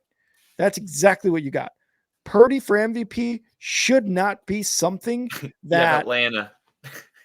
Yeah, you have Atlanta, right? Like, Purdy for MVP should not be something that is highly debated because he's a game manager. Yes, Cam Newton has to have his say because he's a quarterback. He played in the league. He's won an MVP. He's been to a Super Bowl. He's had very dominant seasons. It's literally bullying, because if you remove Brock Purdy and put any other Tom Brady, nobody has this conversation. So really, the only reason the conversation happening, in my opinion, 90% of it is because of the way he looks. And that's legitimately what bullying is like taking credentials away from somebody because of the way they appear, not what they do on the field. He's not putting up stat sheets that are ridiculous. Sorry, he's on a dominant offensive type of team. My God, I'm sorry he doesn't have game-winning drives like Tom Brady in his first full season as a starter. Yeah. Sorry, he's not playing from behind in the fourth quarter. Like, what the fuck do you guys want? Cam Newton has all those accolades and he's played in the NFL for as many years. But guess what? Cam Newton, you're wrong. Regardless of whether you want to agree with that or not, whether I have never played in the NFL, whether I don't know what it goes through a quarterback or a coaching staff type of deal on an NFL team, you're wrong. And I don't think I'm the only person, we're the only people saying that Cam Newton is wrong. Cam Newton's wrong. He's just, like you said, he's just a fucking hater, man. He does come off as like kind of like bitter. And we all know that he's not happy with how he exited the NFL because not at all. He's still, he's still encouraging like people to reach out to him or like they thought about calling Cam Newton. He's still entertaining all of that, which tells you that he hasn't fully turned the page. And a lot of times when people don't turn the page to their next chapter, it's because they're hanging on to something in the past. And I think that is just wanting, maybe your career to be more, wanting to win a Super Bowl, wanting to be in the position Brock Purdy's in right now. I mean, there's a lot of reason to hate. Yeah. But don't. Yeah. It's just regret from Cam Newton's side. And it really is that type of like, hey man, you had your time. You were a great college football quarterback. You won an MVP and went to a Super Bowl, or I don't know if he won an MVP. I forget if he did win an MVP. But you had a really good career when you played football. Let the other people. He did win MVP. Okay, he did win MVP. He went 15-1, and yeah, when he went to the Super Bowl, they were averaging like 38 points a game. Okay. Yeah, so then, like, dude, you got accolades while you were in the league. You didn't get your dub in the Super Bowl. You got a dab in the Super Bowl. Yeah, Dan Marino also didn't get a dub. You got a bunch of Hall of Fame quarterbacks who don't have dubs in the Super Bowl. That's just how Dan Marino didn't get a dub. Dan Marino didn't get a dub. So we're just going to get a shirt that says Dan Marino didn't get a dub with Dan Marino flipping us off. So at this point, I don't even want to talk about the game. It was just an absolute domination by the 49ers. But to say that Brock Purdy doesn't deserve an MVP nod, that Dak Prescott is doing all these things, again, all things can be factual. That Brock Purdy deserves an MVP nod, and what Dak has done with the Cowboys has been stellar. Or what Jalen Hurts has done, even like other quarterbacks, what did they have done? Tyreek Hill almost getting to 2,000 yards in receiving yards in a season. That's also all very impressive. But to just shit on Purdy for having weapons when every quarterback in the league would want exactly what he wants, we'd be saying the same shit about anybody in that situation. So leave that shit in the loser talk table that you come from and join the big grown-ups table to talk about how MVP is actually judged. Cocksuckers. And you heard it here first. Are we finished or are we done? Is angry. He is pissed. And so is everybody in Duval. The Jaguars have had struggles going into this game with recent losses to the Bengals and Browns. However, they had a chance to right the ship against the Ravens, who are the number 1 seed right now. So they get a win, they get a loss. That would have tightened the race.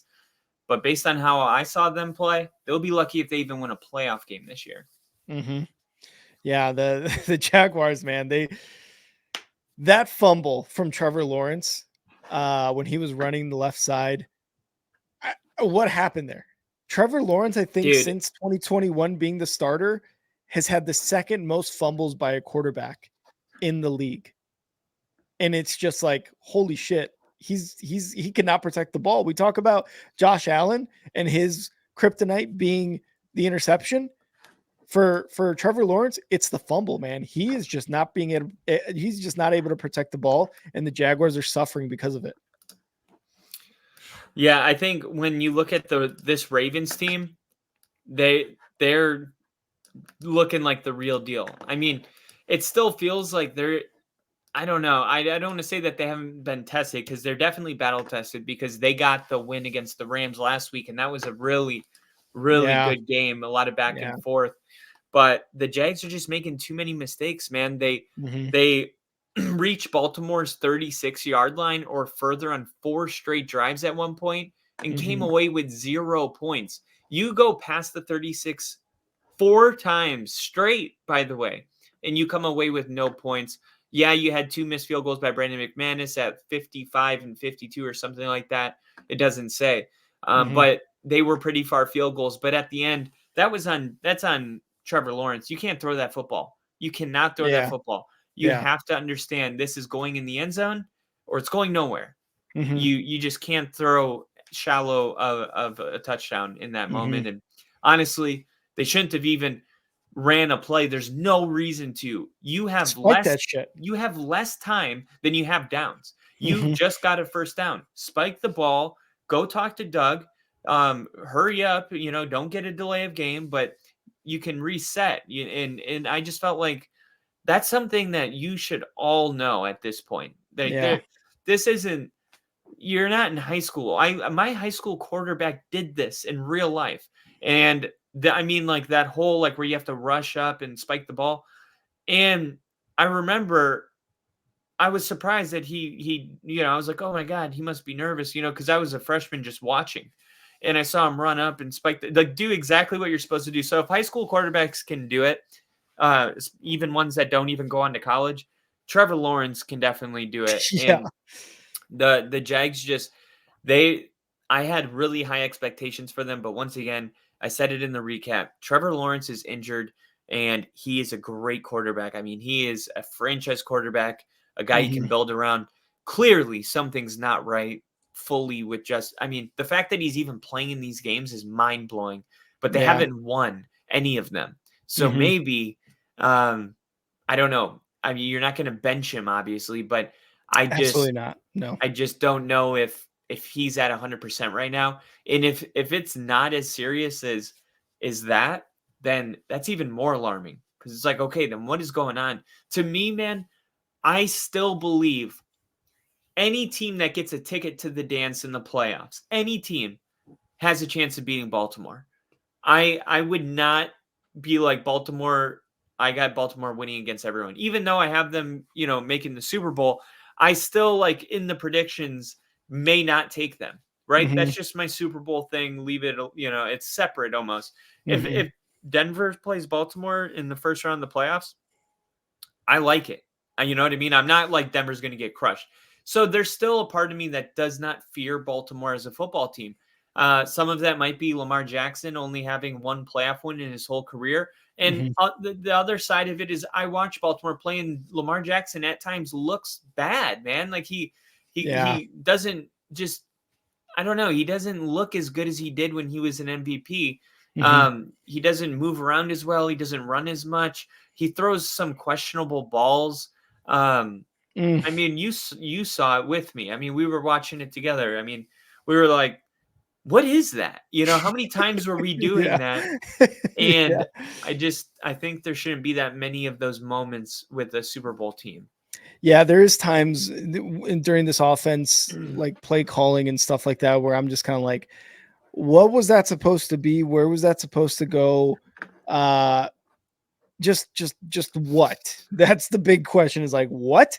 So, like you said, like the Ravens don't necessarily scare me either in the playoffs, but they're able to win games, man. And really, I think it's the defense and I almost dare to say it is Lamar Jackson that's winning these games for them, even though there are plays like I feel like Lamar Jackson in games is like 50% what and why aren't you running and why did you do that? And then 50% like that is Wow. wow, that was a Yeah. hell of a fucking pass in the end zone, this and that, rushing Oh, in. he's great. Like, yeah, like it's 50-50 Those every are my game. brothers. Those are my brothers. So I that's what I feel it's like with Lamar.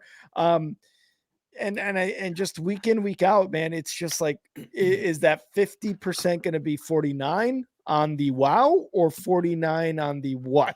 Right? Like, wow, what? Like, where do you get that extra 1% where you're gonna go over the top and get a dub as the Ravens and the Jaguars? With the Colts being as good as they are, doing what they're doing, it's looking a bit tighter there in that AFC South divisional race.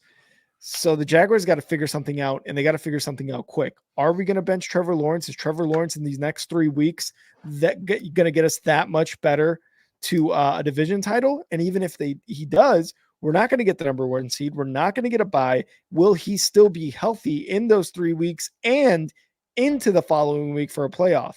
So there's a lot of things going on there with Trevor Lawrence, like you said, with the injury that happened and him not being 100%. So they've got a lot of question marks, I think, these next 3 weeks going into the playoffs for the Jags. And hopefully they can continue to win the division, because that's who I had winning the AFC South. But if it comes at the cost of Trevor Lawrence and being that much better, I don't know what you want to do these next 3 weeks if you're Doug Peterson. Rick's like, there's like 50% this, 50% that. And then when we get in the playoffs, it's like, what's going to be 49 and what's going to be 51%? And I'm like, whoop-de-doo. What does it all mean, Basil? That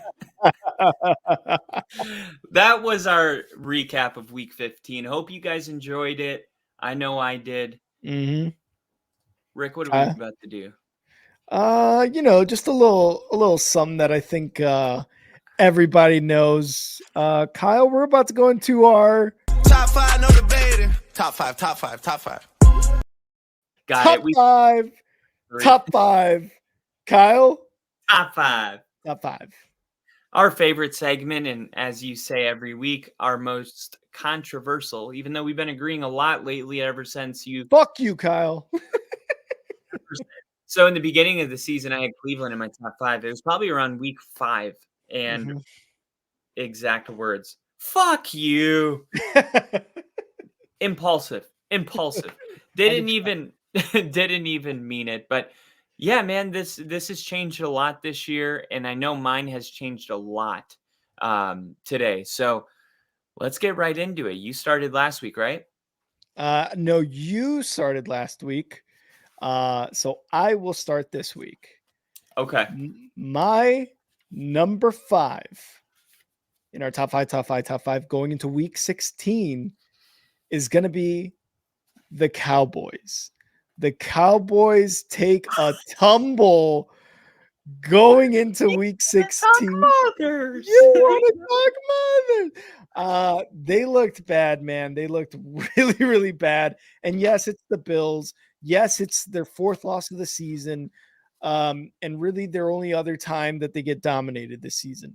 The thing that scares me is what they're doing against teams above 500, what they're doing on the road, and what they're doing at home. Like, it's crazy the differences that the Cowboys are at home and away versus 500 versus below 500. It's crazy to me. I'm not going to sit here and devalue what they've done beating teams by 3 scores. Not at all. And that's why I think that's why they remain in my top 5. But as of recently and what the stats show of the Cowboys, it's getting scary. So that's why the Cowboys are my number 5. All right. At number 5, I have the Detroit Lions. No, I don't. I had Detroit last week at number 5. This week at number 5, I have the Buffalo Bills. That's right. Josh Allen and the Buffalo Bills are playing some of the best football, in my opinion. This is week to week. And right now, I think Buffalo, if you had to make a list of 3 teams you don't want to play right now, Buffalo's probably on that list. So having them at 5 to me is not that crazy. Josh Allen is looking like Josh Allen. The Bills are looking like the Bills. I think they're going to win out and finish 11-6 and be a real threat. I think the only direction they may move from now to the end of the season is up. No one circles the wagons like the Buffalo Bills. My number 4 is going to be the Chiefs. And Kyle's going to hate this pick. I've got the Chiefs at number 4, still leading the division, getting wins however they need to get them. How high is Buffalo? However they need to get him. Rashee Rice is emerging as a wide receiver. McKinnon and Edwards-Helaire are coming up off the bench. Not really off the bench, but next man up. Mahomes is still able to get these dubs when needed, even against really mediocre teams like the Patriots. I got the Patriots I've got the Chiefs at number 4. Dude, what? Yep.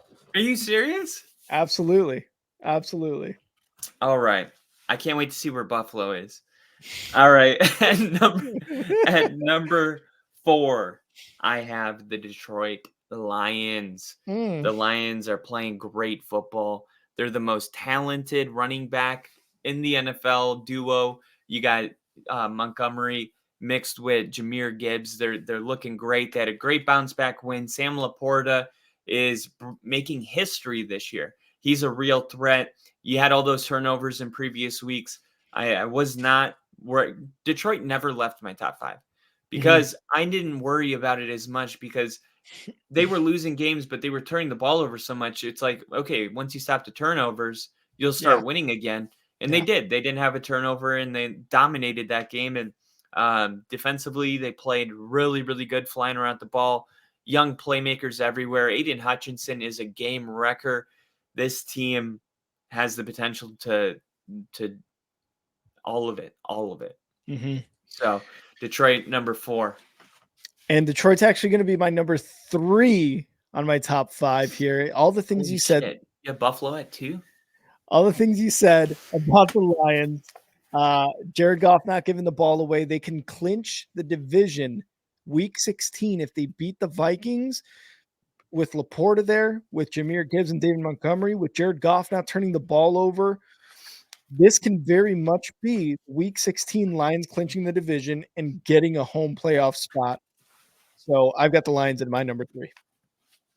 All right. And number 3, I have the Dallas Cowboys. Okay. The Dallas Cowboys, they lost. It is what it is. They still have a 40 point per game average at home. Based on how many games they have won, there's a good chance that they're going to be playing these games at home. I think this is a really good time of the year for them to realize, oh shit, we're still fucked up, because every time they have these moments, they get way better. They got better when it happened against the 49ers. And that's why they just dominated the Eagles. And I think it was just tough trip, tough road trip. They got out handled. I mean, when you run the football for 160 yards, there's not much you can do. And Dallas definitely needs to focus on stopping the run, because they were doing that, and it was really kind of taking Micah Parsons out of the game. And but I trust the defensive coordinator, not Dan Campbell, Dan. I know who you're talking about. Yeah. I can see him. I'm looking at him. Dan Zil. Oh, they brought back Dan. I was trying to trick myself to getting it. Did you just see the Cowboys brought back Dan Campbell? No, okay. You guys know what I'm talking about. We'll clip this. But yeah, we will. I think they're going to be able to get their problems fixed, and I still think that they're one of the best teams in the NFL. I mean, if they go out and just dominate on Sunday, this game is that's the thing about the NFL. It's not college. One game is 0-1. That's all it is. We don't judge teams based on, or they don't lose an opportunity to make the playoffs based on their loss. Like whether you lose to the Bills or you lose to the Panthers, it all means the same thing. It's just one game. I think they're going to bounce back quick. Dan Quinn. Yeah. So Cowboys at number 3 for Kyle. My number 2 is going to be the Ravens at number 2. Lamar Jackson and this Ravens defense and this team is just, again, top of the AFC, top of their division, most wins. They just beat the Jaguars. And yes, Trevor Lawrence may be hurt. There may be something wrong with the Jaguars play calling there at the before the halftime. Shit rolled their way. The Ravens are my number 2. And yes, I talked about specifically not being scared of them in the playoffs, but that does not mean that they cannot get to the Super Bowl on their own merit. Ravens, number 2. Yeah, I'm shaking my head because I hate the Ravens. I got the Ravens at 2. I think that they're playing good football right now. Offense is looking good. Best team in the AFC right now. Home field advantage.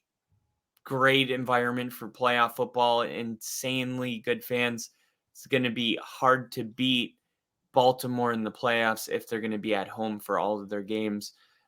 Everybody in the AFC better start hoping that they start dropping a couple. I'd rather go to Miami and play the Dolphins than go to Baltimore and play the Ravens. 100%. All right, Kyle. 3, 2, 1. Broncos. 49ers. I love how every week one of us says another team and one of us says the right team. The 49ers. 49ers. That's why I got the shirt on. The 49ers are rolling, man. We talked about Brock Purdy for MVP. We talked about CMC being Brock Purdy's MVP. Deebo Samuel, Brandon Ayuk, that entire fucking team. The only thing that worried me about the 49ers was letting up 29 points to the Cardinals. And sometimes that's going to happen. Kyler Murray is going to be able to rush. But as long as the offense is doing what it's been doing, 49ers are going to roll, man. They're going to get a first round bye. They're going to get the home playoffs all throughout the playoffs in San Francisco. So it's going to be awesome. Yeah. Couldn't agree more. Couldn't agree more. Shout out Nick Bosa. Yeah, I mean, I think the 49ers are going to win the Super Bowl this year. Brock Purdy's going to win the Super Bowl and the MVP in only his second year in the NFL. This is going to be a crazy year for Brock Purdy, but he seems to have his head screwed on right. I don't think it's going to change him at all. I think he's just going to get better every year. And Kyle Shanahan has a new toy. 100. Can't agree more. 100% can't agree more. And that new toy. And that was top 5, no debating. Top 5. All right, Kyle. Let's get it a little different here. You know, we've done the playoff picture. We've seen what's happening last week. We've talked about the record and stuff like that. But let's talk about some contenders and pretenders who are either in the wild card spots or on the outside looking in. Do you want to do AFC, Kyle, or NFC first? Okay. I'll try to keep these under. You want to rapid? Do them kind of rapid, and sure. then I'll ask you. Okay, so you give me a team. All right, we'll start AFC. And I mean, I think I got to start off with, I think we know who, the Broncos, Kyle. You are the expert. You're the fan. The Broncos right now are 7-6, or 7-7. I'm sorry. And they are currently, I believe, on the outside looking in at the 11th seed, if I'm correct. Yeah, they're down there, but they can come right back up. And I've been saying this. And am I laggy at all? No, you're good. Okay. And I've been saying all these other teams, you know, Cleveland, Pittsburgh, not Miami, but Indy, all of them, they got to play each other. And that's going to make it really tough for any of these teams to win out because they're playing each other. So it's impossible. There's going to be a ton of combinations for I think for every team, the best they can go is like 2-1 if you look at it, because everybody has to lose at some point. Yeah. Unless one team goes undefeated, but then all these other teams end up losing because that team beat all these other teams. So Denver's playing they're playing AFC opponents, which is great because conference record dictates a tiebreaker, and the loss coming against a non-conference team in the Lions doesn't hurt us. But now we get to play the New England Patriots, the Chargers, and the Raiders, 3 AFC games. So that'll boost if they win out. Now, if you're asking about my confidence, not high. And it's really a tough spot to be put in right now because on one end, I see a team that lets me down sometimes, and I see holes in it. and I got to kind of take a step back and take a look and be like, is it realistic to get 5 turnovers every game? Is it realistic to do these things? And you don't want to do that, because if they win out, you don't want to be like, oh, remember 3 weeks ago when you didn't believe? Yeah. But I do believe that this team can win their final 3 games. And if that does happen, I'll be ready to rock and roll for the playoffs. I'll be fucking fired up. Yeah. But I'm concerned after the way they lost to the Lions. So for right now, I'm going to say pretender. And if they can win their final 3, absolutely they're a contender, because at that point they've only lost 2 games in their last like 12 weeks. So yes, big time contender. But I don't like even saying the word pretender about my team. So let's just move on from that one. All right. Who you got for me? Who you got for me? All right. Cleveland. Okay, the Cleveland Browns have, like I said earlier, they have been resilient all season. 4 different starting quarterbacks, 3 different starting running backs, plethora of guys just being hurt for the Browns on both sides of the ball. So it's been tough to be a Cleveland Browns fan because of the injuries and the quarterback swaps. But this team is 9-5. They are second in the AFC North, and they're just getting closer to that division. They're not going to get it, obviously, because the Ravens are that much better, but they're closer to securing a 5 seed, a 6 seed. They're closer to being like one of those mainstays in the playoffs right now. I'm not sure what their record looks like coming up, but if I'm being honest, the Browns, they're contenders, man. But it all rides on how well Flacco or whoever they get in at quarterback during these last 3 weeks. It all rides on their shoulders and how well they can do in that offense. So right now, week 15 going into week 16, Browns are contenders. Kyle, next up for me, the Colts. What do you think about the Colts? Contender or pretender? I'm gonna say there's a third option. I'm gonna say they're a contender, but if pretender is my way of saying that they won't make the playoffs, I'll say they're pretender. And I do think that they have the talent to make it to the playoffs, but I don't see them beating Buffalo right now. And of course, I got to have my team in there, so that's a spot. And there's also some teams that we need to talk about. One that I'm higher on. So I mean, the Colts are playing the Falcons, the Raiders, and the Texans. Those are very winnable games for the Colts. But Falcons have a lot to play for. Texans will have CJ Stroud.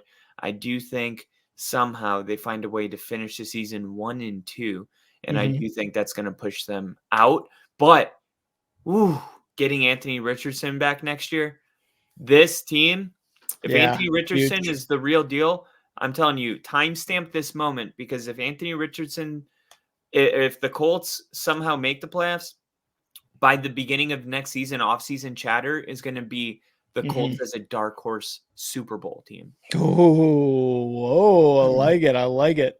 So a lot to be happy about if you're a Colts fan, even if you don't make the playoffs. Kind of like Denver, I mean, it's a building year. It's a huge build. It's a huge step in the right direction. Yeah. All right, Kyle, who you got for me from the NFC side of the wild card?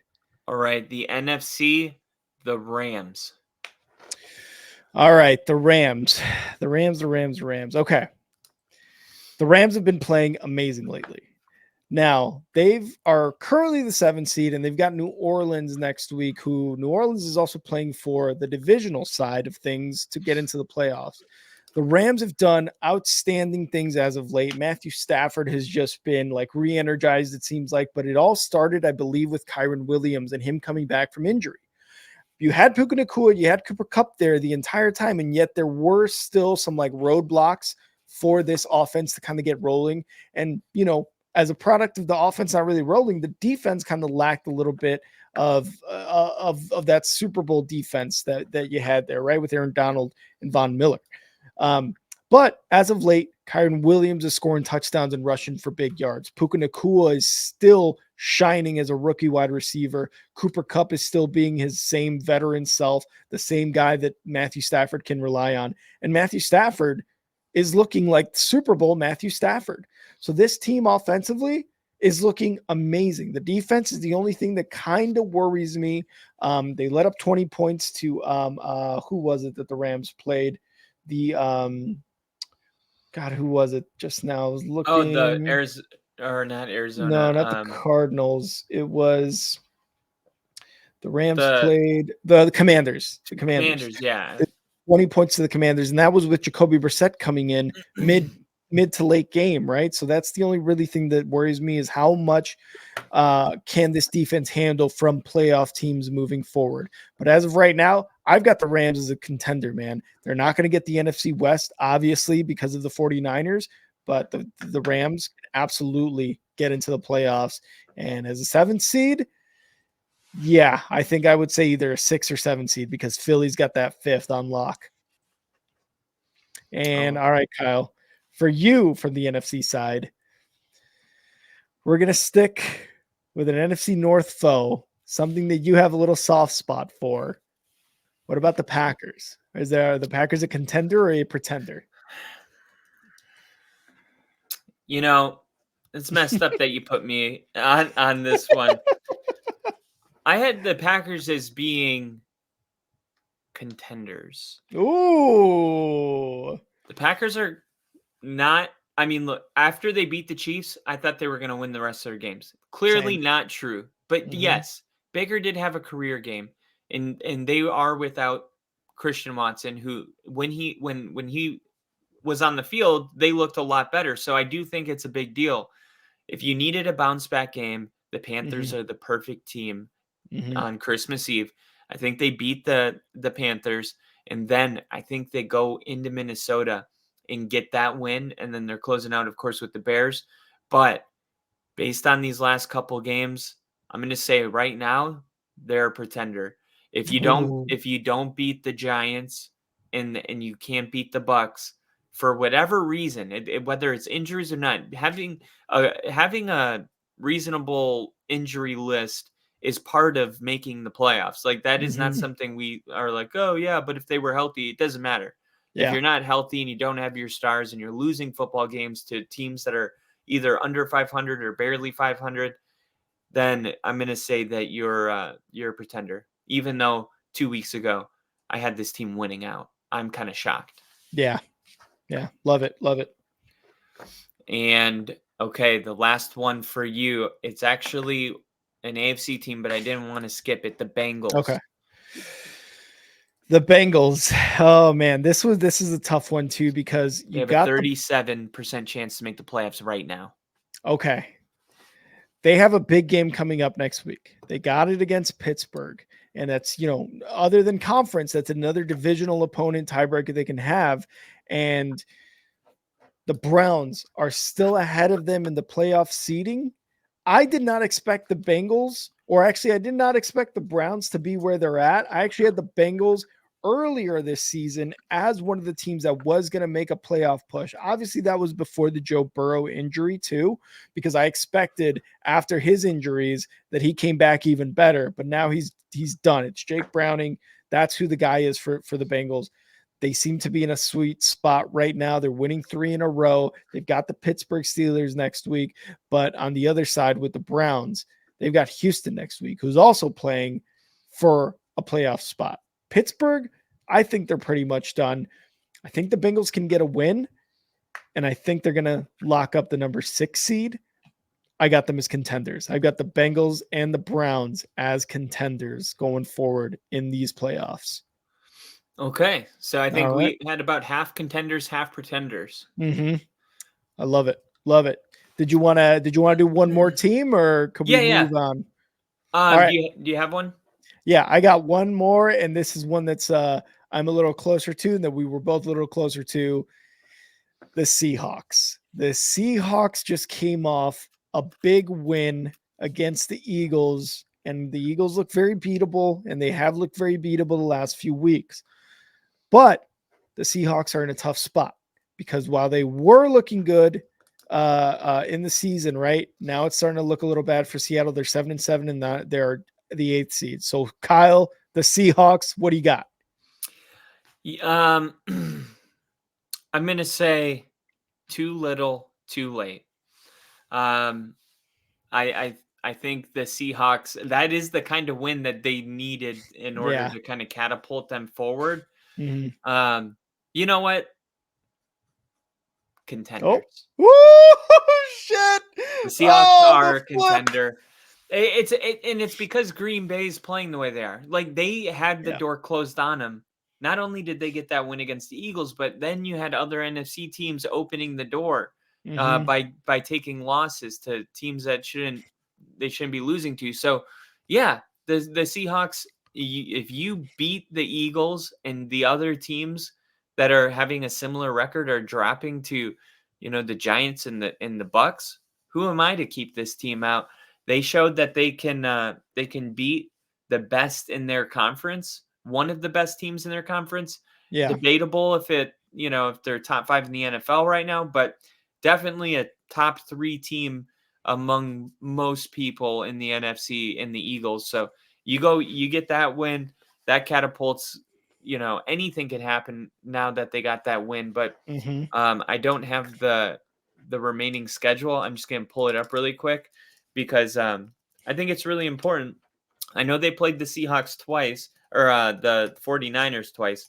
So I don't think that, they're going to have too many NFC West games, but there should be one.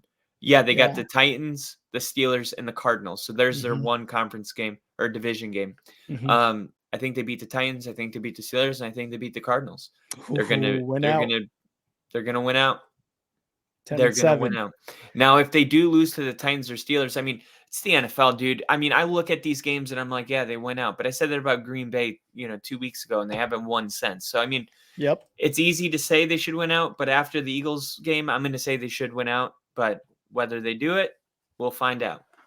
And it's something that everybody says and that we still kind of fail to realize as people who talk about the NFL week in and week out. It is a week-to-week league. Week-to-week league. You can be soaring up high, and then the next week, bam, now you found yourself just fucking like, what the hell happened? The Dolphins last week against the Titans versus this week against the Jets. They were at the lowest of low after that Titans loss, after they came back, and look what happened. They destroyed the Jets.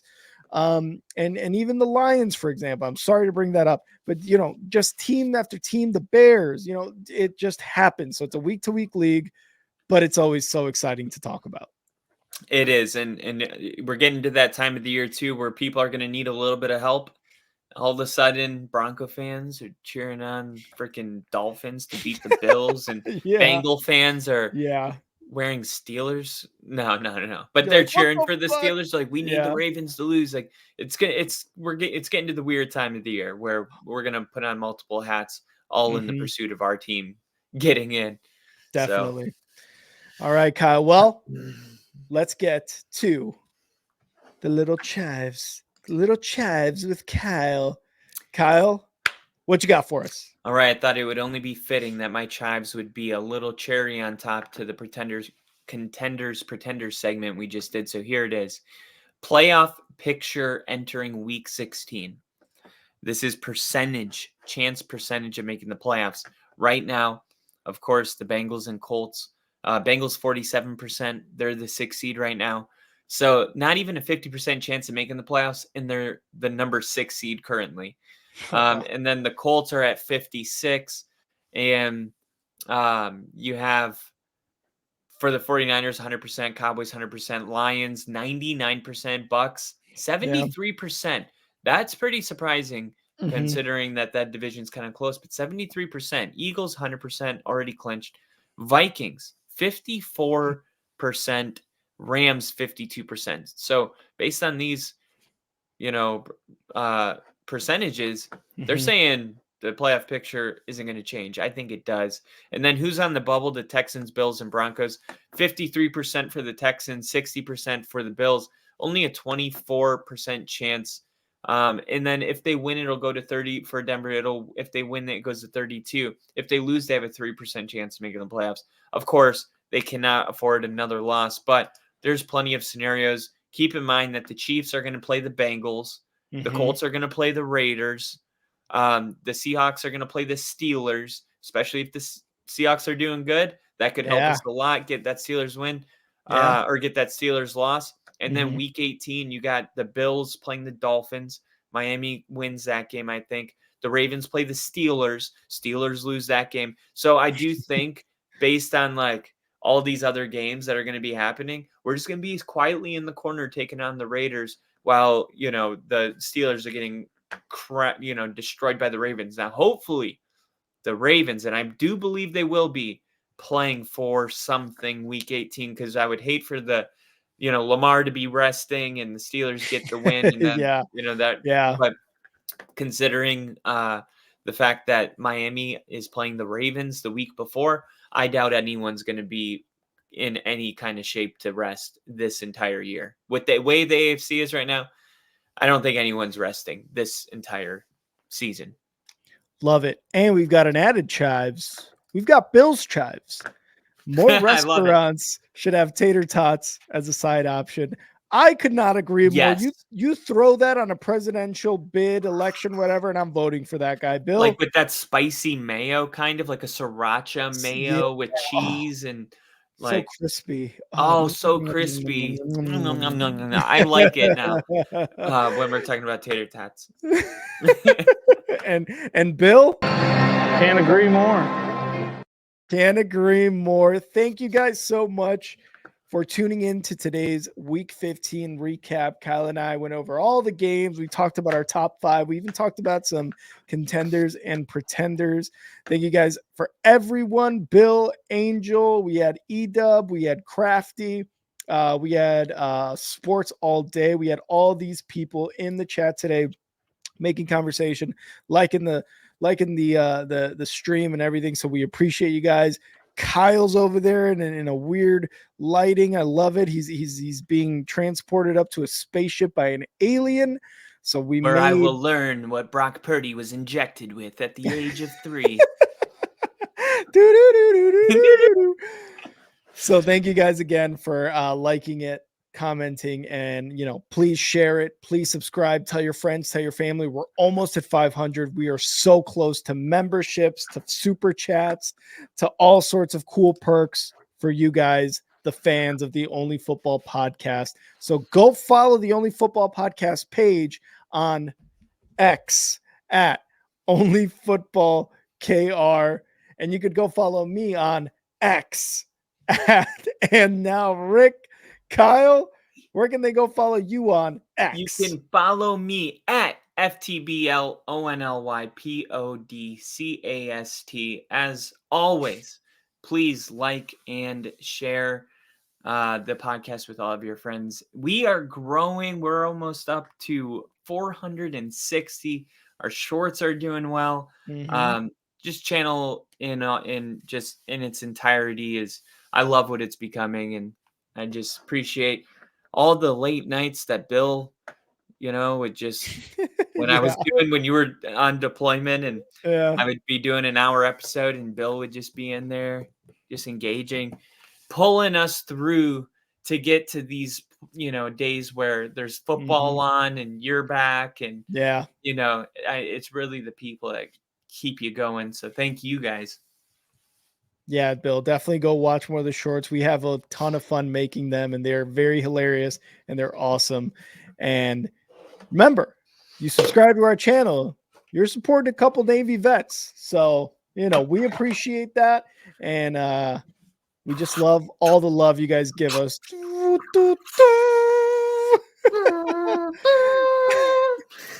Thank you guys so much. Kyle, always a good time, brother. Always a good time. See you guys next time